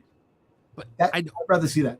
I don't think WWE, from the vibe I get from the dirt sheets, and I know you can't trust that, but in the talking heads online, is that WWE doesn't want Drew McIntyre as the champion heading into WrestleMania. It was a transitional thing to shake things up because the fans were backlashing the idea of Roman Reigns versus Cody 3 that it got out there. And I don't think their WrestleMania tickets are selling as well as they hoped. And I think that's why we're seeing these different vignettes for WrestleMania constantly. And I don't think single day or combo tickets are selling as well as they hoped, because I think a lot of people are waiting to see what the match cards are going to be or shape up to be for WrestleMania. And I think that if you start laying the seeds for Cody Rhodes versus Randy Orton, a match everyone wants to see and has been waiting to see, I think you sell tickets. I don't think you sell as many tickets for Roman Reigns versus Cody Rhodes versus Drew McIntyre. All right. But I can tell you this. I thought that this match with Cody at SmackDown was it was great. It was good. You know, they had a lot going on, and I liked the back and forth. I enjoyed it. It was entertaining. Cody jumping off the top of the stands onto McIntyre, the table. He was like dead weight. Just dropping. Well, like you said last week, you knew on Raw, the minute that the women's tag team champion changed hands, the minute that Becky Lynch won the Intercontinental Championship, you knew CM Punk was going over. Exactly. And he's not going to win. Yeah. And I completely missed the fact that there was the stipulation that if Drew didn't beat Cody, Drew would never challenge for the WWE Championship as long as Cody was champion. I forgot about that stipulation, or it just skipped me. And the minute they reiterated that on SmackDown, I was like, yeah, Drew's winning this. There's no way they're going to give that stipulation and Drew loses. Drew's winning this. And plus, Cody. If he would have lost, his credibility would have been gone. Think about it. You lose this big game, you lose the match, and that's it. And then you can't take him serious. Then you had to give him the belt. Yes, he crawled out of the ring. You know what heels do. Had the opportunity, was an opportunist, and did it and won. So now, like I said, you can't have him just held the belt for like a month or two. You gotta let him hold the belt until at least WrestleMania. Lose at WrestleMania. I mean, you could do it in a blood feud. I don't think you have Cody go over Randy at Mania. I think you do Cody Rhodes versus Randy Orton at Mania, and you have Randy win. I don't think you put Cody over and have him win at WrestleMania again. But I think you could build a blood feud and because right now they're friends. So you have to kind of put that wedge in between them, that divide in between them. And I think that would do it where if you had, Cody lose to Randy at Mania, and then you get that whole like divide between them, and you start to build that animosity, then you could have them have a good feud. But I don't know. I can see what you're saying about Cody and Mania, but I just think I think if you do that, you have Randy go over. You hold Randy, you have Randy beat him, and then you start that feud, build that animosity from that point on. Really quick, as of the 10th of this month, the first night of WrestleMania has only sold 36,320 tickets, and the second night sold 36,460 tickets. And the venue, what do we say the venue held? 80,000? Something like that, close to 70 something. Let's find out. How many people could Allegiant Stadium hold? Allegiant Stadium's total seat count is 65,000, but that, again, I think is just, but it can expand to hold 70,000 for larger events like the Super Bowl, and by adding temporary seating with concerts, sometimes seeing attendance reach 86,000. How many people were last year? How many tickets were sold last year when they had it there last year? You'd have to look at that. Year's WrestleMania. Last year's WrestleMania attendance at Allegiant Stadium was 145,298 fans across 2 nights. Oh, that was in Philadelphia. Hold on. WrestleMania 41 had 124,694 attendance, with some sources revealing that it was closer to 118,000 actual stadium figures for the event. For both days. Was that both days? That's both days, yeah. So that's roughly 50-something thousand a night. So to break it up, actual stadium figures for Allegiant Stadium at last year's WrestleMania were 58,538 for Saturday and 60,103 for Sunday, totaling 118,641. Yeah. Okay. And I think this attendance will be lower. Halfway. Yeah. But you're heading into Royal Rumble, and you're only halfway, if that. Like, how many of those seats are actual, like, the other thing to keep in mind too is, like, from WWE's figures, those seats are sold, right? How many of them are on the resale market? How many of them were picked up by resellers just to inflate the price even higher to resell? How many of those are comps from hotels for high rollers and casinos for high rollers? Things like that, you know, how many? I think there's so many figures. Yeah, so many figures by WWE. I agree. Standards, you're right. By WWE standards, it's a sell. It's a sale, but like by my standards, is it really? Because there's not an ass in that seat. You know, it's bought by a corporation or a hotel to comp or whatever. You know, right? And we saw how the crowd was last year. I don't know if Sheamus. Listen, I'm sorry. I don't know if Sheamus is going to be. Sheamus had shoulder surgery, so I think he's going to be out. He might come back. Who knows? But he had a bad shoulder injury that was getting done. So I think we get a Rey Mysterio versus Dominic Mysterio for the AAA title at AAA Mania next year, and Rey will take the belt off Dom at AAA Mania. Yeah. I think they eventually have Rey drop the belt to Vikingo. Yep.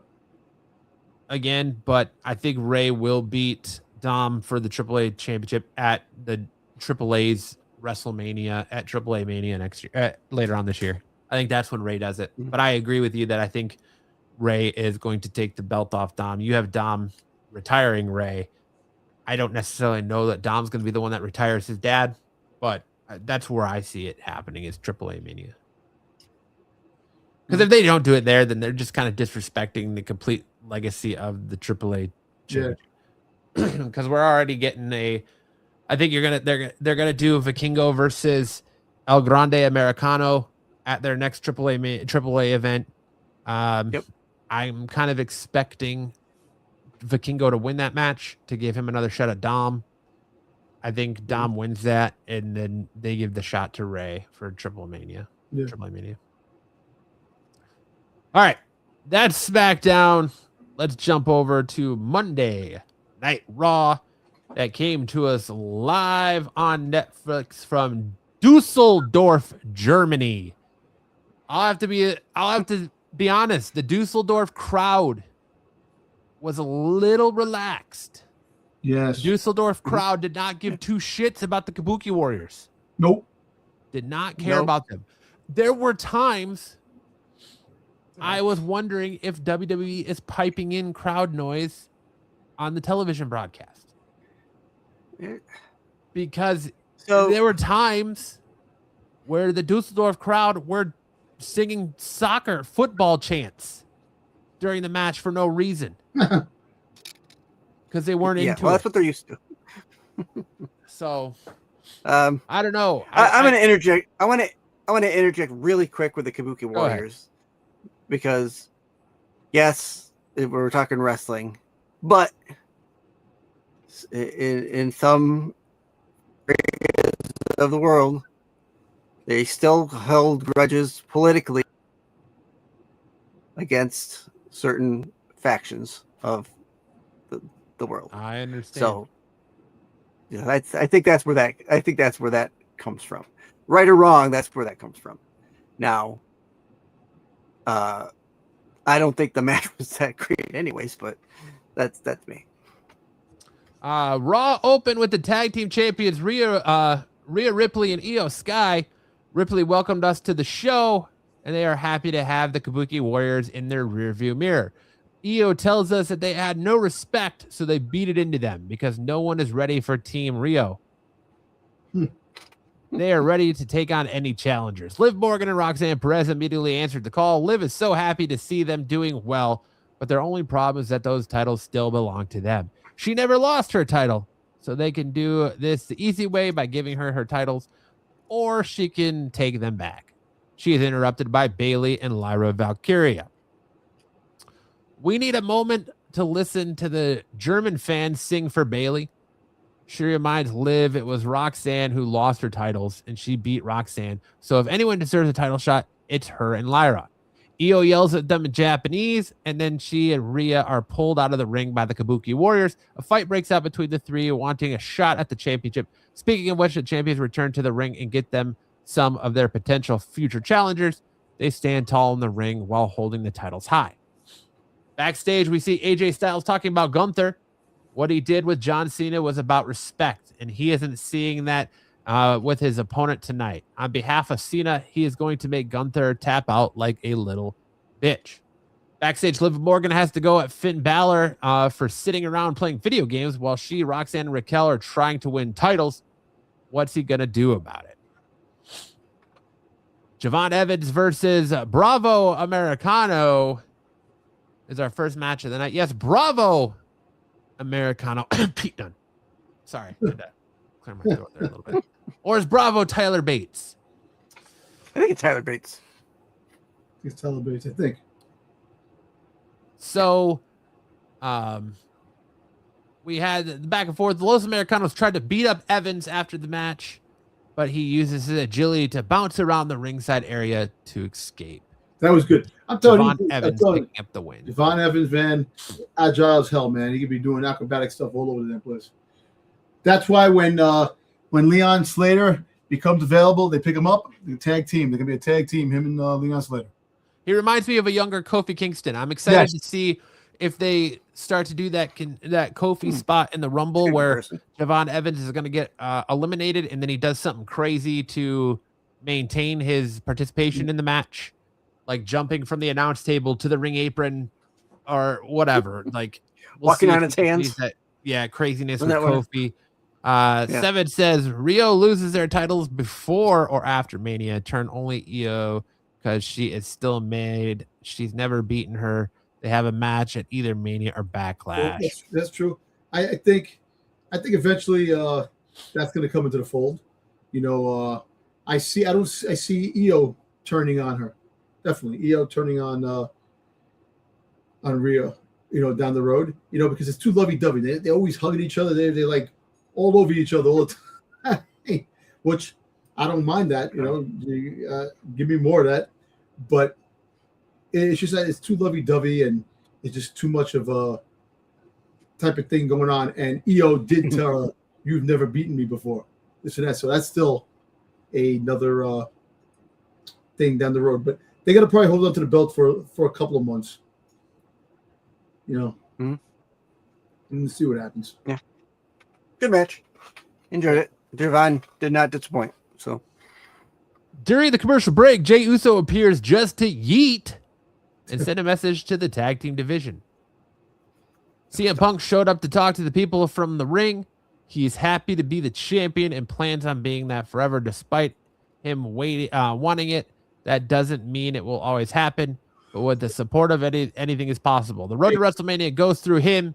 He has beaten Braun Breaker, so it is time to look forward look past the vision and see who the next challenger will be. Good question. How old's CM Punk? He's in his 40s. Late 40s. 45, 46. So apparently he said he's retiring at 50. They just gave the news thing that he's 50 years old. He's 47. So 3 more years. Yeah. All right. We'll see what he does. The road to WrestleMania goes through him. He's beaten Braun Breaker. Braun Breaker's in the rearview mirror. He was excited to see who his next challenger is. He's interrupted by Finn Balor. He reminds Punk that when he became the champion, he listed him as someone he wanted to face. So here he is. Punk asked why it took him 2 months. He's been doing nothing but shining Liv Morgan's shoes and playing video games. If he faces him, he will be wrestling Finn Balor or Finn Balor of the Judgment Day.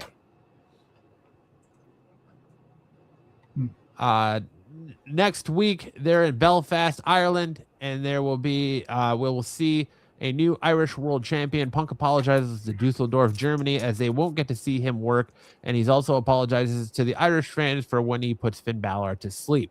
I really hope we get Demon Finn Balor. There was one comment in that promo where Balor says, "I'm not coming to the ring with Judgment Day, but I'm not coming alone." I'm like, exactly. I know. I wanted to say that. He did say that. So he's coming with somebody. The demon person, or maybe Demonico. Who knows? He come with Demonico. It would be sweet if he came out as the demon. Yeah. But I think it's going to be a Braun Breaker that gets in the way. Braun Breaker is going to freaking spear both of them.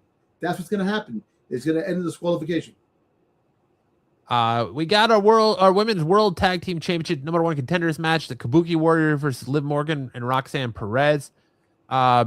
Again, very boring match. The crowd was not into it.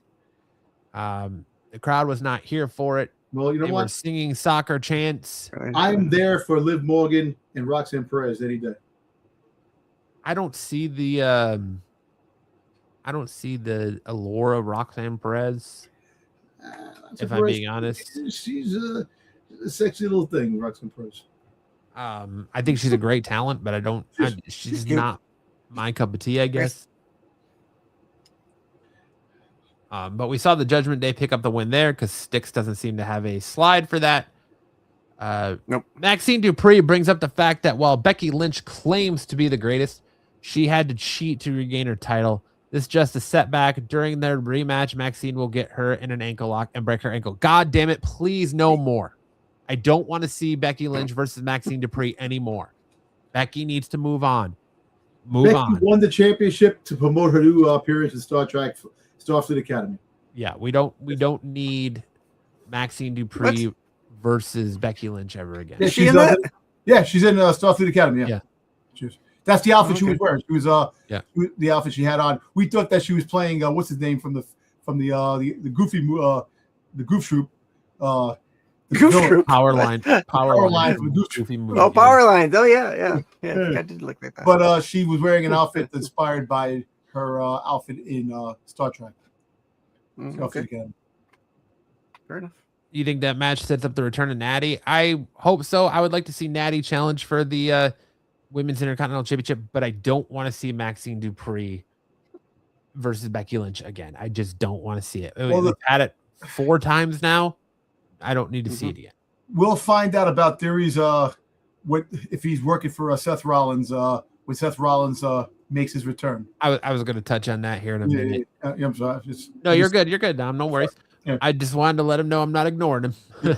Michael Cole asked Raquel Rodriguez about her attack on Stephanie Vaquer last week. Before she could say much else, Vaquer appears with her ankle still being injured.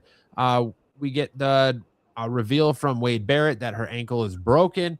Raquel leaves for a moment, but she returns shortly after that, getting some cheap shots in on the champion. She hits her in the ankle, hits her in the walking boot with the belt, and apparently broke the belt. I know. I saw. Doing so. Yeah. Good job. Backstage, Jey Uso talks to Otis and Akira Tozawa. He wasn't considering them for a future title shot, but if they are serious, he'll talk to Jimmy. Otis tells them they're serious, and they walk away. Another pointless backstage segment. Then we got our third match of the night. By this time, we're already, 2 hour and a half in? Hour and a half, 2 hours into Raw. We finally get our third match of the night, which saw Penta and Dragon Lee versus Bronson Reed and Austin Theory from the Vision, with Penta and Dragon Lee picking up the win via disqualification after Braun Breaker just absolutely committed a murder scene on Dragon. So that was such a visual, like I said, running down that the whole curve. Just running up there and just launching. Ba-boom. To touch back on Seven's comment, what's the deal with Theory? Is he an insider for Rollins or what? Go ahead, Dom. I was saying that we're gonna find out when Seth Rollins makes his return if he's still influenced by Rollins when he was the Messiah. We'll see what happens. A lot of theories on that, but I actually think, no pun intended, theories on it. No pun. But there's other things swirling around. There might be a major swerve that's going to be happening. Some say that Logan Paul is going to be the one that turns on the Vision, because instead of having the Vision turn on Logan Paul, it have him, because they want Logan Paul to be a babyface. The Vision Wolf Pack. Yeah, the Vision Wolf. I think there's definitely something up with Theory, because Austin Theory doesn't fit the group. He doesn't. He hasn't really done much. Really. He just kind of sits back there brooding. He doesn't like Logan Paul's a good fit for the group. Bronson Reed's a good fit. Braun Breaker. Austin Theory feels like the odd man out. There's definitely something there with Austin Theory that is cooking that's maybe not necessarily in the best interest of the Vision, I'll say. So. But I don't know. But I think it's just I think it's just smoke and mirrors. That it could be just playing that way. You're thinking one thing. Look, they're throwing things out, surprises. So who the heck knows? Something a crazy twist might happen. Do you? But like I mean, surprise? Austin Theory went from like throwing himself in matches and taking command to now like the last couple of weeks he's just kind of been in the background. He's just kind of been there. Like the crowd's not even really acknowledged him. During the match, the crowd started a "fuck you, Logan" chant. Yeah, like there wasn't. There really wasn't any like Logan Paul is that like, but I think if Logan Paul, if they really do Logan Paul right, he could become a good babyface. I think they try to aim for that, but we'll see. But a furious Braun Breaker spears everyone until Adam Pearce stand alone and in his way. As they exchange words, the Vision continues their assault on Penta and Lee. Like I said, there's that beautiful, just amazing camera shot over the backside of Braun Breaker and Pearce as Bronson Reed was giving a tsunami to Penta. Oh yeah, that was a great shot. Yeah, I wish it was too. It would have been. Yeah, well, hey, somebody just posted something saying, "Friggin' Rusev's missing, the Street Profits are missing, and what's his face from was it Fantasma? What's his face? He signed and disappeared." Yeah. Apparently the Motor City Machine Guns are going to come back and work in AAA. So I don't know what's going on there. There's a lot going on right now. But Pearce gets in the ring to stop it, but then Breaker hits another spear. Pearce gets in Breaker's face, and this leads to Breaker placing his hands on Pearce, but the rest of the Vision is quick to hold him back. The GM ordered Paul Heyman to get rid of Breaker right now. After the short break, Pearce catches up with Breaker and decides to suspend Breaker indefinitely. Bronson Reed has escorted Braun away. Before he does anything, Paul Heyman tells him he just made a big mistake because he was the one who put his hands on Breaker first. Michael Cole confirms that Obafemi did vacate the NXT Championship on Tuesday, and then which leads us to AJ Styles versus Gunther. Going back to the whole thing when Adam Pearce is telling Breaker, freaking Logan Paul, he's gonna kill you. He's gonna kill you. He's gonna kill you. That was funny. I don't. But so if I think that Obafemi is coming to Raw, I think he's gonna be a good fit on Raw.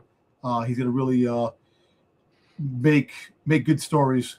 But Raw, I just hope they don't like destroy his character, who he is from NXT. Too many times, they take a character and they freaking just they water him down after he comes from NXT. He was great in NXT, water him down. And I can name a bunch on my hands right now, but Gunther versus AJ Styles was an instant classic. I think Gunther clearly tapped out while in a submission, so AJ let go, but the referee didn't see it, so he won't end the match. As the ref tells the announcer the match will continue, Gunther low blows AJ and follows up with a powerbomb for the 1-2-3 pin, and Gunther picks up the win. I think we all knew Gunther was going to win in Germany.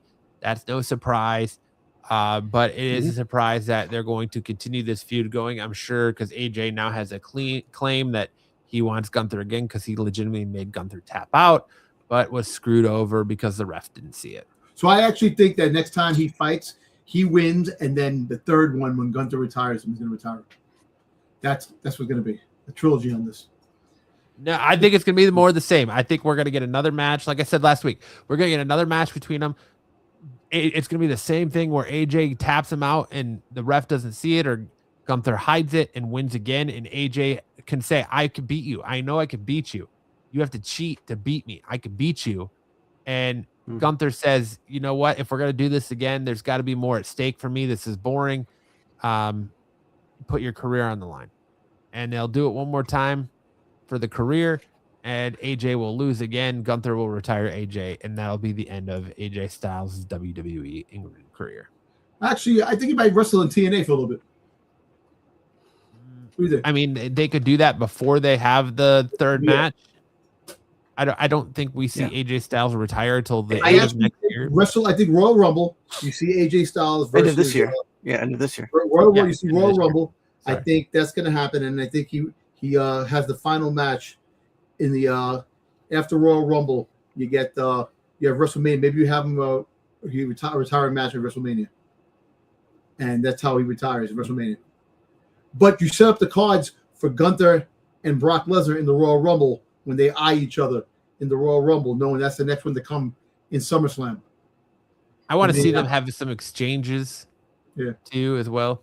I want to see them have like some back and forth. I don't want to see Brock just come in there and eliminate everybody. I don't want to see Gunther eliminating everybody. Like, you're gonna see Obafemi and Brock Lesnar. I would love that. Obafemi and freaking Bronson Reed. That would be great too. Obafemi and Otis, because Otis is the figure going to be in the thing. All the big guys.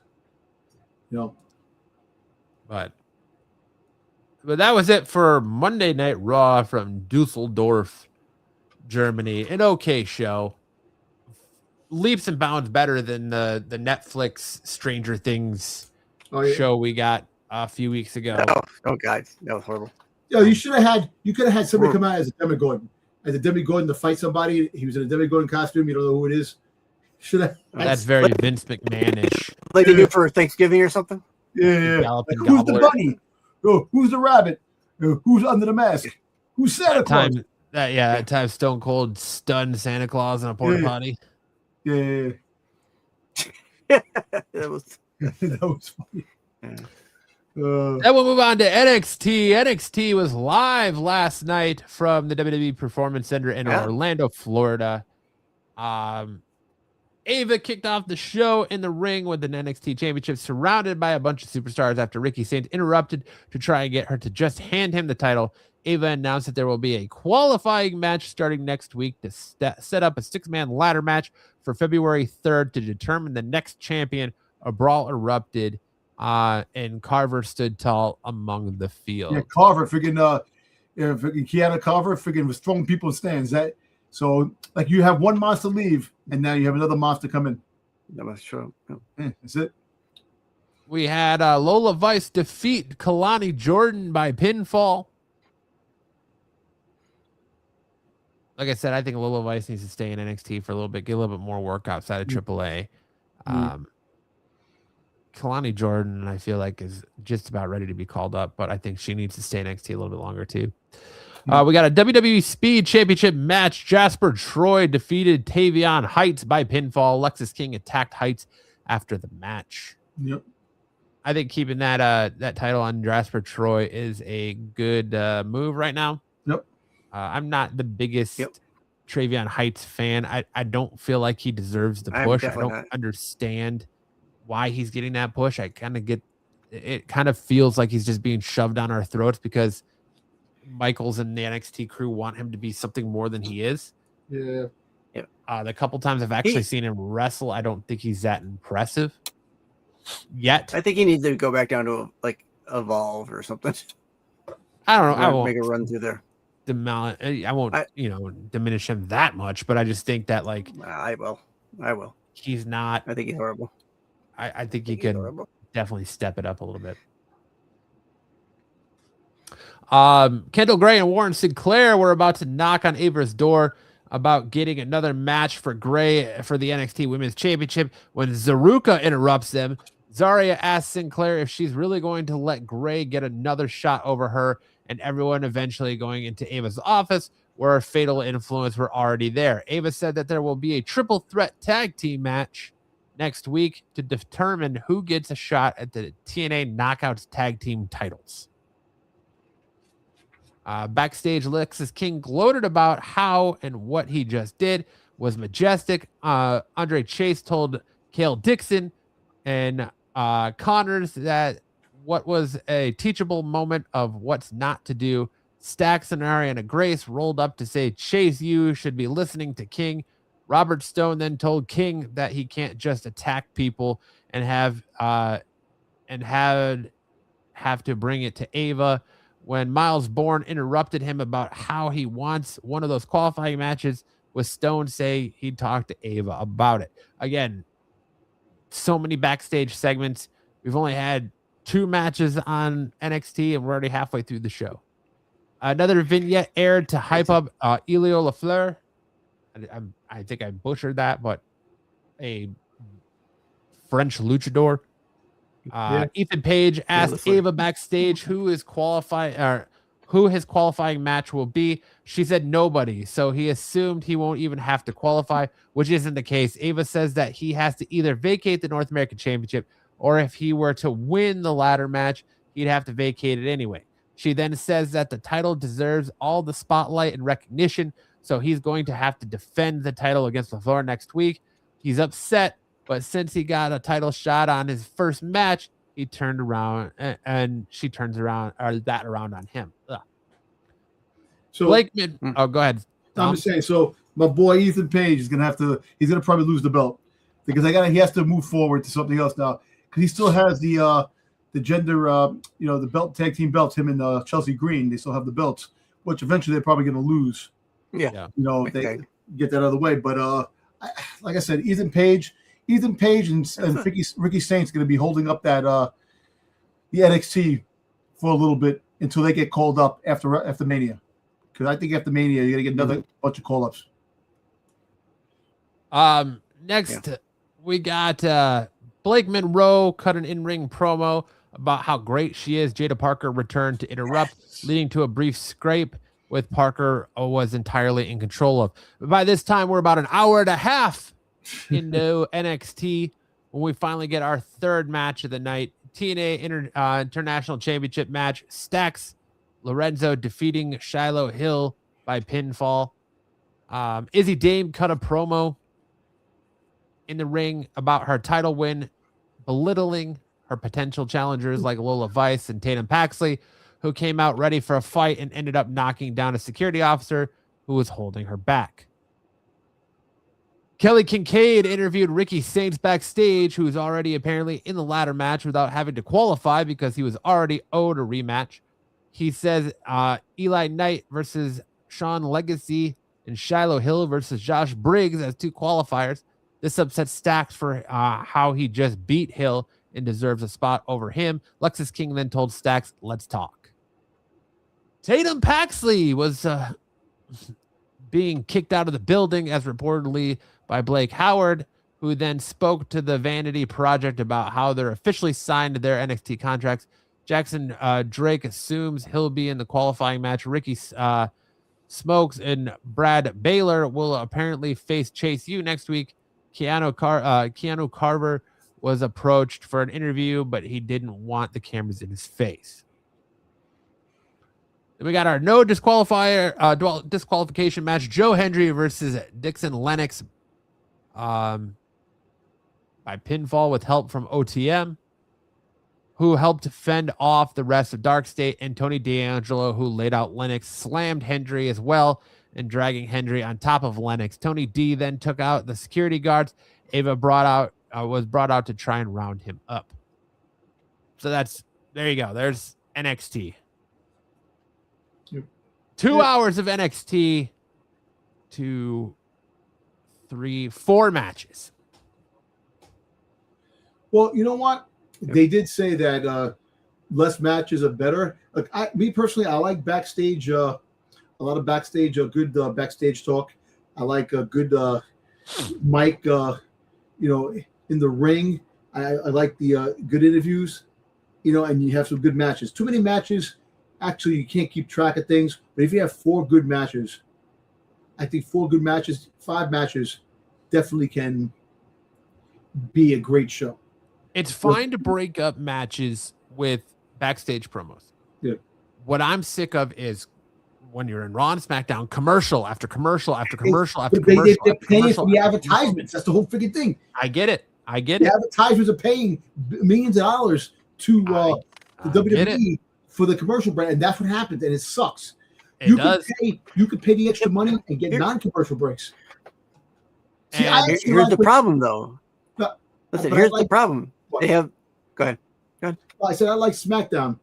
They put the little bar. They put the little screen there, and as the commercial goes on, you can still see what's going on. The picture. Yeah. They should do that with Raw too. Yeah. I like the fact that the last hour of SmackDown was commercial free. Yeah. Go ahead, Sticks. Your internet. I was just gonna say, my internet does suck.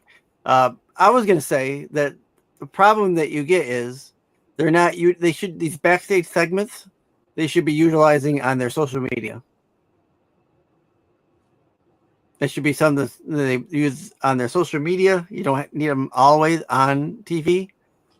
Like some of them don't make sense. Some of them don't even fit into the show. They're just there to be there. Put them on social media. Put them on Twitch. Put them on or X or Instagram. Put them on something not on TV because it takes up time. And yes, you have so many commercials that it cuts into your time as well. So yeah, there you go. Hopefully I came through. Yeah, you did. It's just like I would start talking and then you would start talking. So it was like I don't know, the timing of it all. Yeah. But the other thing is I'm tired of is I don't need Jey Uso coming out and just yeeting to fill time. Give us something of substance. An interview. Yeah. A backstage scuffle. Something of substance.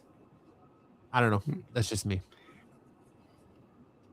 But that's it. Those were our professional wrestling shows for this week leading us up to tonight. I'm so looking forward to tomorrow night's debut of TNA Impact on AMC. I'm interested to see what the presentation looks like from TNA, what we get, and really will it be that competitor for AEW that WWE is hoping it's going to be. But I'm excited. I hope Mike Santana wins. Do we even? I wonder what I haven't looked at the match card.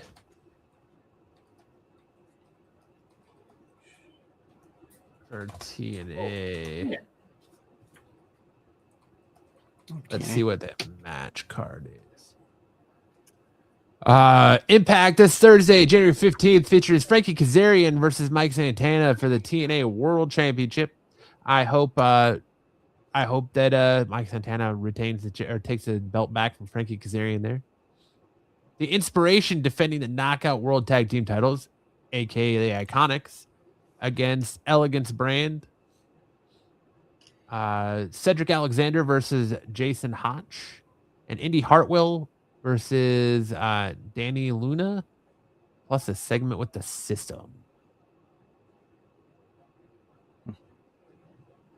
So there you go. There is your a non-match segment. The System, Moose, Brian Myers, and Eddie Edwards are going to appear. So there you go. Okay. Excited for the debut of TNA Impact on AMC. So I'm actually working tomorrow, so that's going to be. I'm going to probably try to catch it when I can. If they have a replay on it, I'll watch it. Can't watch it. Maybe I can watch it at work. But that's it. I think we officially. Yeah. Go ahead, Sticks. Does AMC have replay? I don't think they're on Hulu. No, they're on AMC, I think AMC has replay because they used to play The Walking Dead. How many times they play The Walking Dead when The Walking Dead comes on? Just on their AMC app, though, Yeah, right? AMC. Yeah. So I what think does Styles end up doing in TNA? I think Styles just comes in to promote it. kind of Kick it open the off. show, maybe as TNA royalty. Maybe he gets involved in the TNA World Championship match. I don't know necessarily about that one, but I could see him coming in just as like, being there because he's TNA royalty. Mhm. But yeah, that I think we pretty much recapped everything going on in WWE in the professional wrestling world this week. Anything else you boys want to talk about before we get out of here tonight? No, I think we covered a lot of the stuff. Any of the rumors, like I don't think we talked about some of the rumors in the beginning, so I think we're good on that. Nothing really, nothing stands out. I think the Drew McIntyre belt change was the biggest thing this week, quite frankly. Yeah, that was a big surprise, and let's set the stage to see what happens. Called by Mr. Tober over here. So, but you know what? We're a team. We all called. We all had the ideas of what could transpire. And look, I love the fact if they do unpredictable things where you have to guess and you say they can't do that. That can't be. But you know what? Drew McIntyre might hold the belt to elimination and then lose it. So anything's possible. Like I said, the way things are going, no more long-term champions. Like, Roman Reigns, as great as he is, held that damn belt hostage for 3 years. 3 years, and was there part-time. Yeah. So I don't want to see that anymore. No more part-timers winning the belt. No more part-timers freaking winning. If you want to win something, you can win the Intercontinental Championship, Tag Team Championships, but no more world champion anymore, because it gets to a point where you want to, What's a crazy prediction y'all have this year? I think Punk and Rollins end up tag teaming at some point. That is a prediction right there. Yeah, and that's probably going to happen. That's going to probably happen. When Rollins, I was just reading an article. Rollins said that his progression of getting better. He can wash his hair now. He can scratch his armpits, but he's not sure when he'll be able to get in ring action again. So another 3. I was just reading about that. That's what he said. He can scratch his ass too as well. His arm is okay, but in ring action is going to probably take a little bit longer. Probably after, maybe by Mania, he'll come back, or that Monday Night Raw after Mania. I don't know. We'll see what happens. Like something. So will he not be medically cleared until you can scratch his balls? Is that we're getting at? Yeah. No, the whole thing. I just read something. It's funny because the range of motion, of motion with the shoulder, get it back there. Now he could go through his hair and this and that. And I got you. Yeah. So I think we see Zilla Fatu debut in NXT to continue his feud with Ricky Saints. Yes, I think that's going to be a big thing. He's going to come to. You're right. Maybe he shows up. In February. That's my wild prediction. I think Zilla Fatu makes his way to NXT. Yeah. Been a year coming, right? I mean, they've talked about it coming in somewhere for about a year now. Well, you know what, man? So he's still young. He's still pretty green. He's still cutting his teeth, but I know. I think he makes my prediction. Ethan Page after WrestleMania shows up, and Karrion Kross is in Royal Rumble. There you go. That's get that back. I want that. I want that to happen. And no, Ethan Page is not the new freaking goddamn Miz. Please.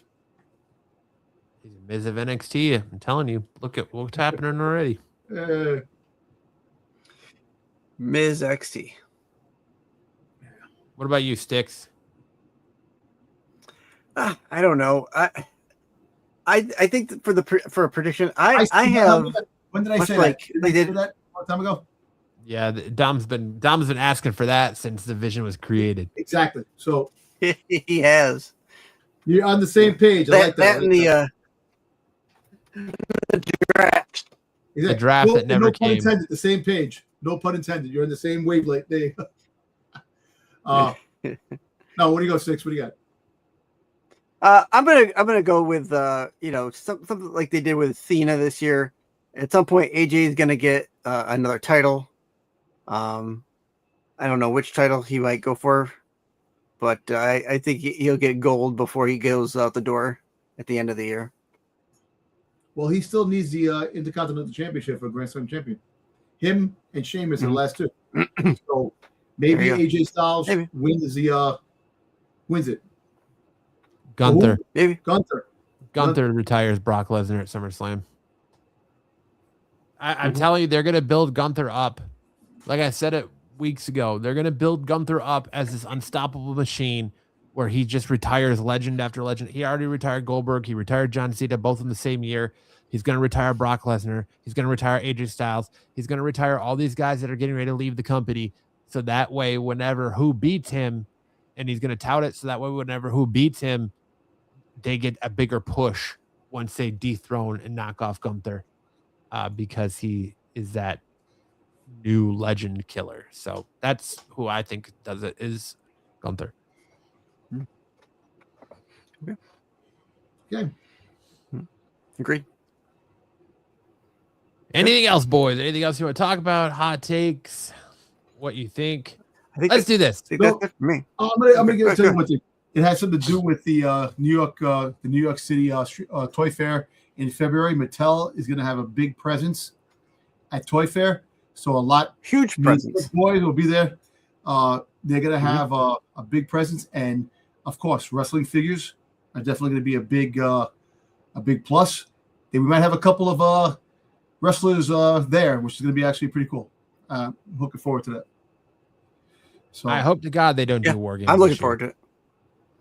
I wanted to go back to the regular standard Raw versus SmackDown elimination. Yeah.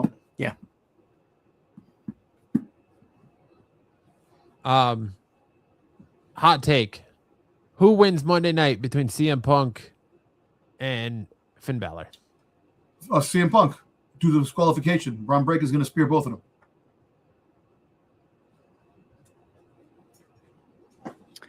Sticks? I'm going to say Finn comes close. I don't know how much there's an interference, because that's not really something that Finn's not part of the. It's going to happen. Yeah. The Finn doesn't have anything going with the Vision. If it's not Braun Breakker, the Vision will be there. Somebody's going to interfere at disqualification, and both of them will get pummeled. I'll say either Logan Paul or Austin Theory get involved in that one, because I don't think it'll be Breaker. I don't know, but I'll say Punk. I'll say Punk retains because of the interference. They feed us Balor to lose to watch IWC cry some more. I think Balor wins by disqualification. Because I think Braun Breakker is going to come in and probably spear Punk. And both of them. So I think Balor wins by. I think he will spear both of them, but I think Balor wins by disqualification. So he picks up the W, but Punk retains. Although, I would love to see WWE take the belt off of Punk. I would love to see it happen just because it shakes things up. But I really think he retains. But okay. All right. Well, thank you guys so much for hanging out with us tonight. I hope you enjoyed the show. I hope you had a good time talking this week's professional wrestling. If you want more from Stick Boy and Dom, make sure to check them out Friday night over on Renovision on the Qualified if you like comics and such.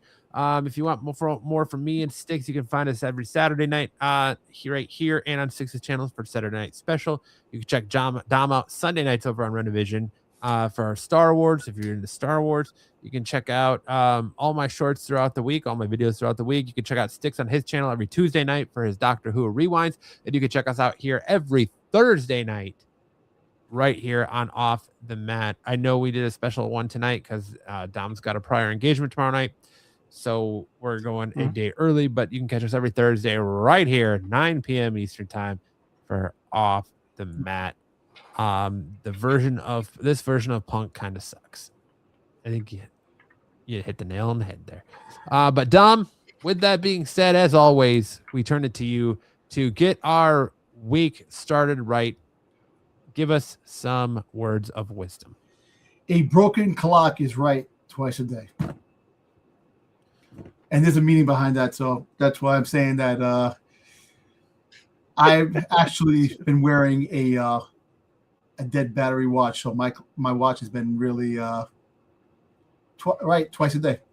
So you really phoned that one in this week, Dom. Yeah, you really phoned that one in this week. Yeah, you gotta get those self-winding ones. Yes.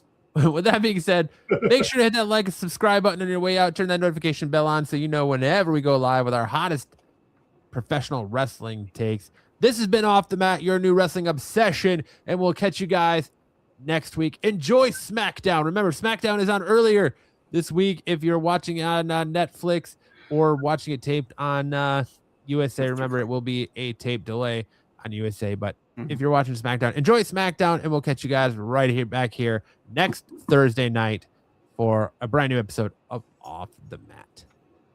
In the ring, the lights go down. Roaring crowd, they scream and shout. Chants echo, shaking the ground. Warriors clash, the game is found.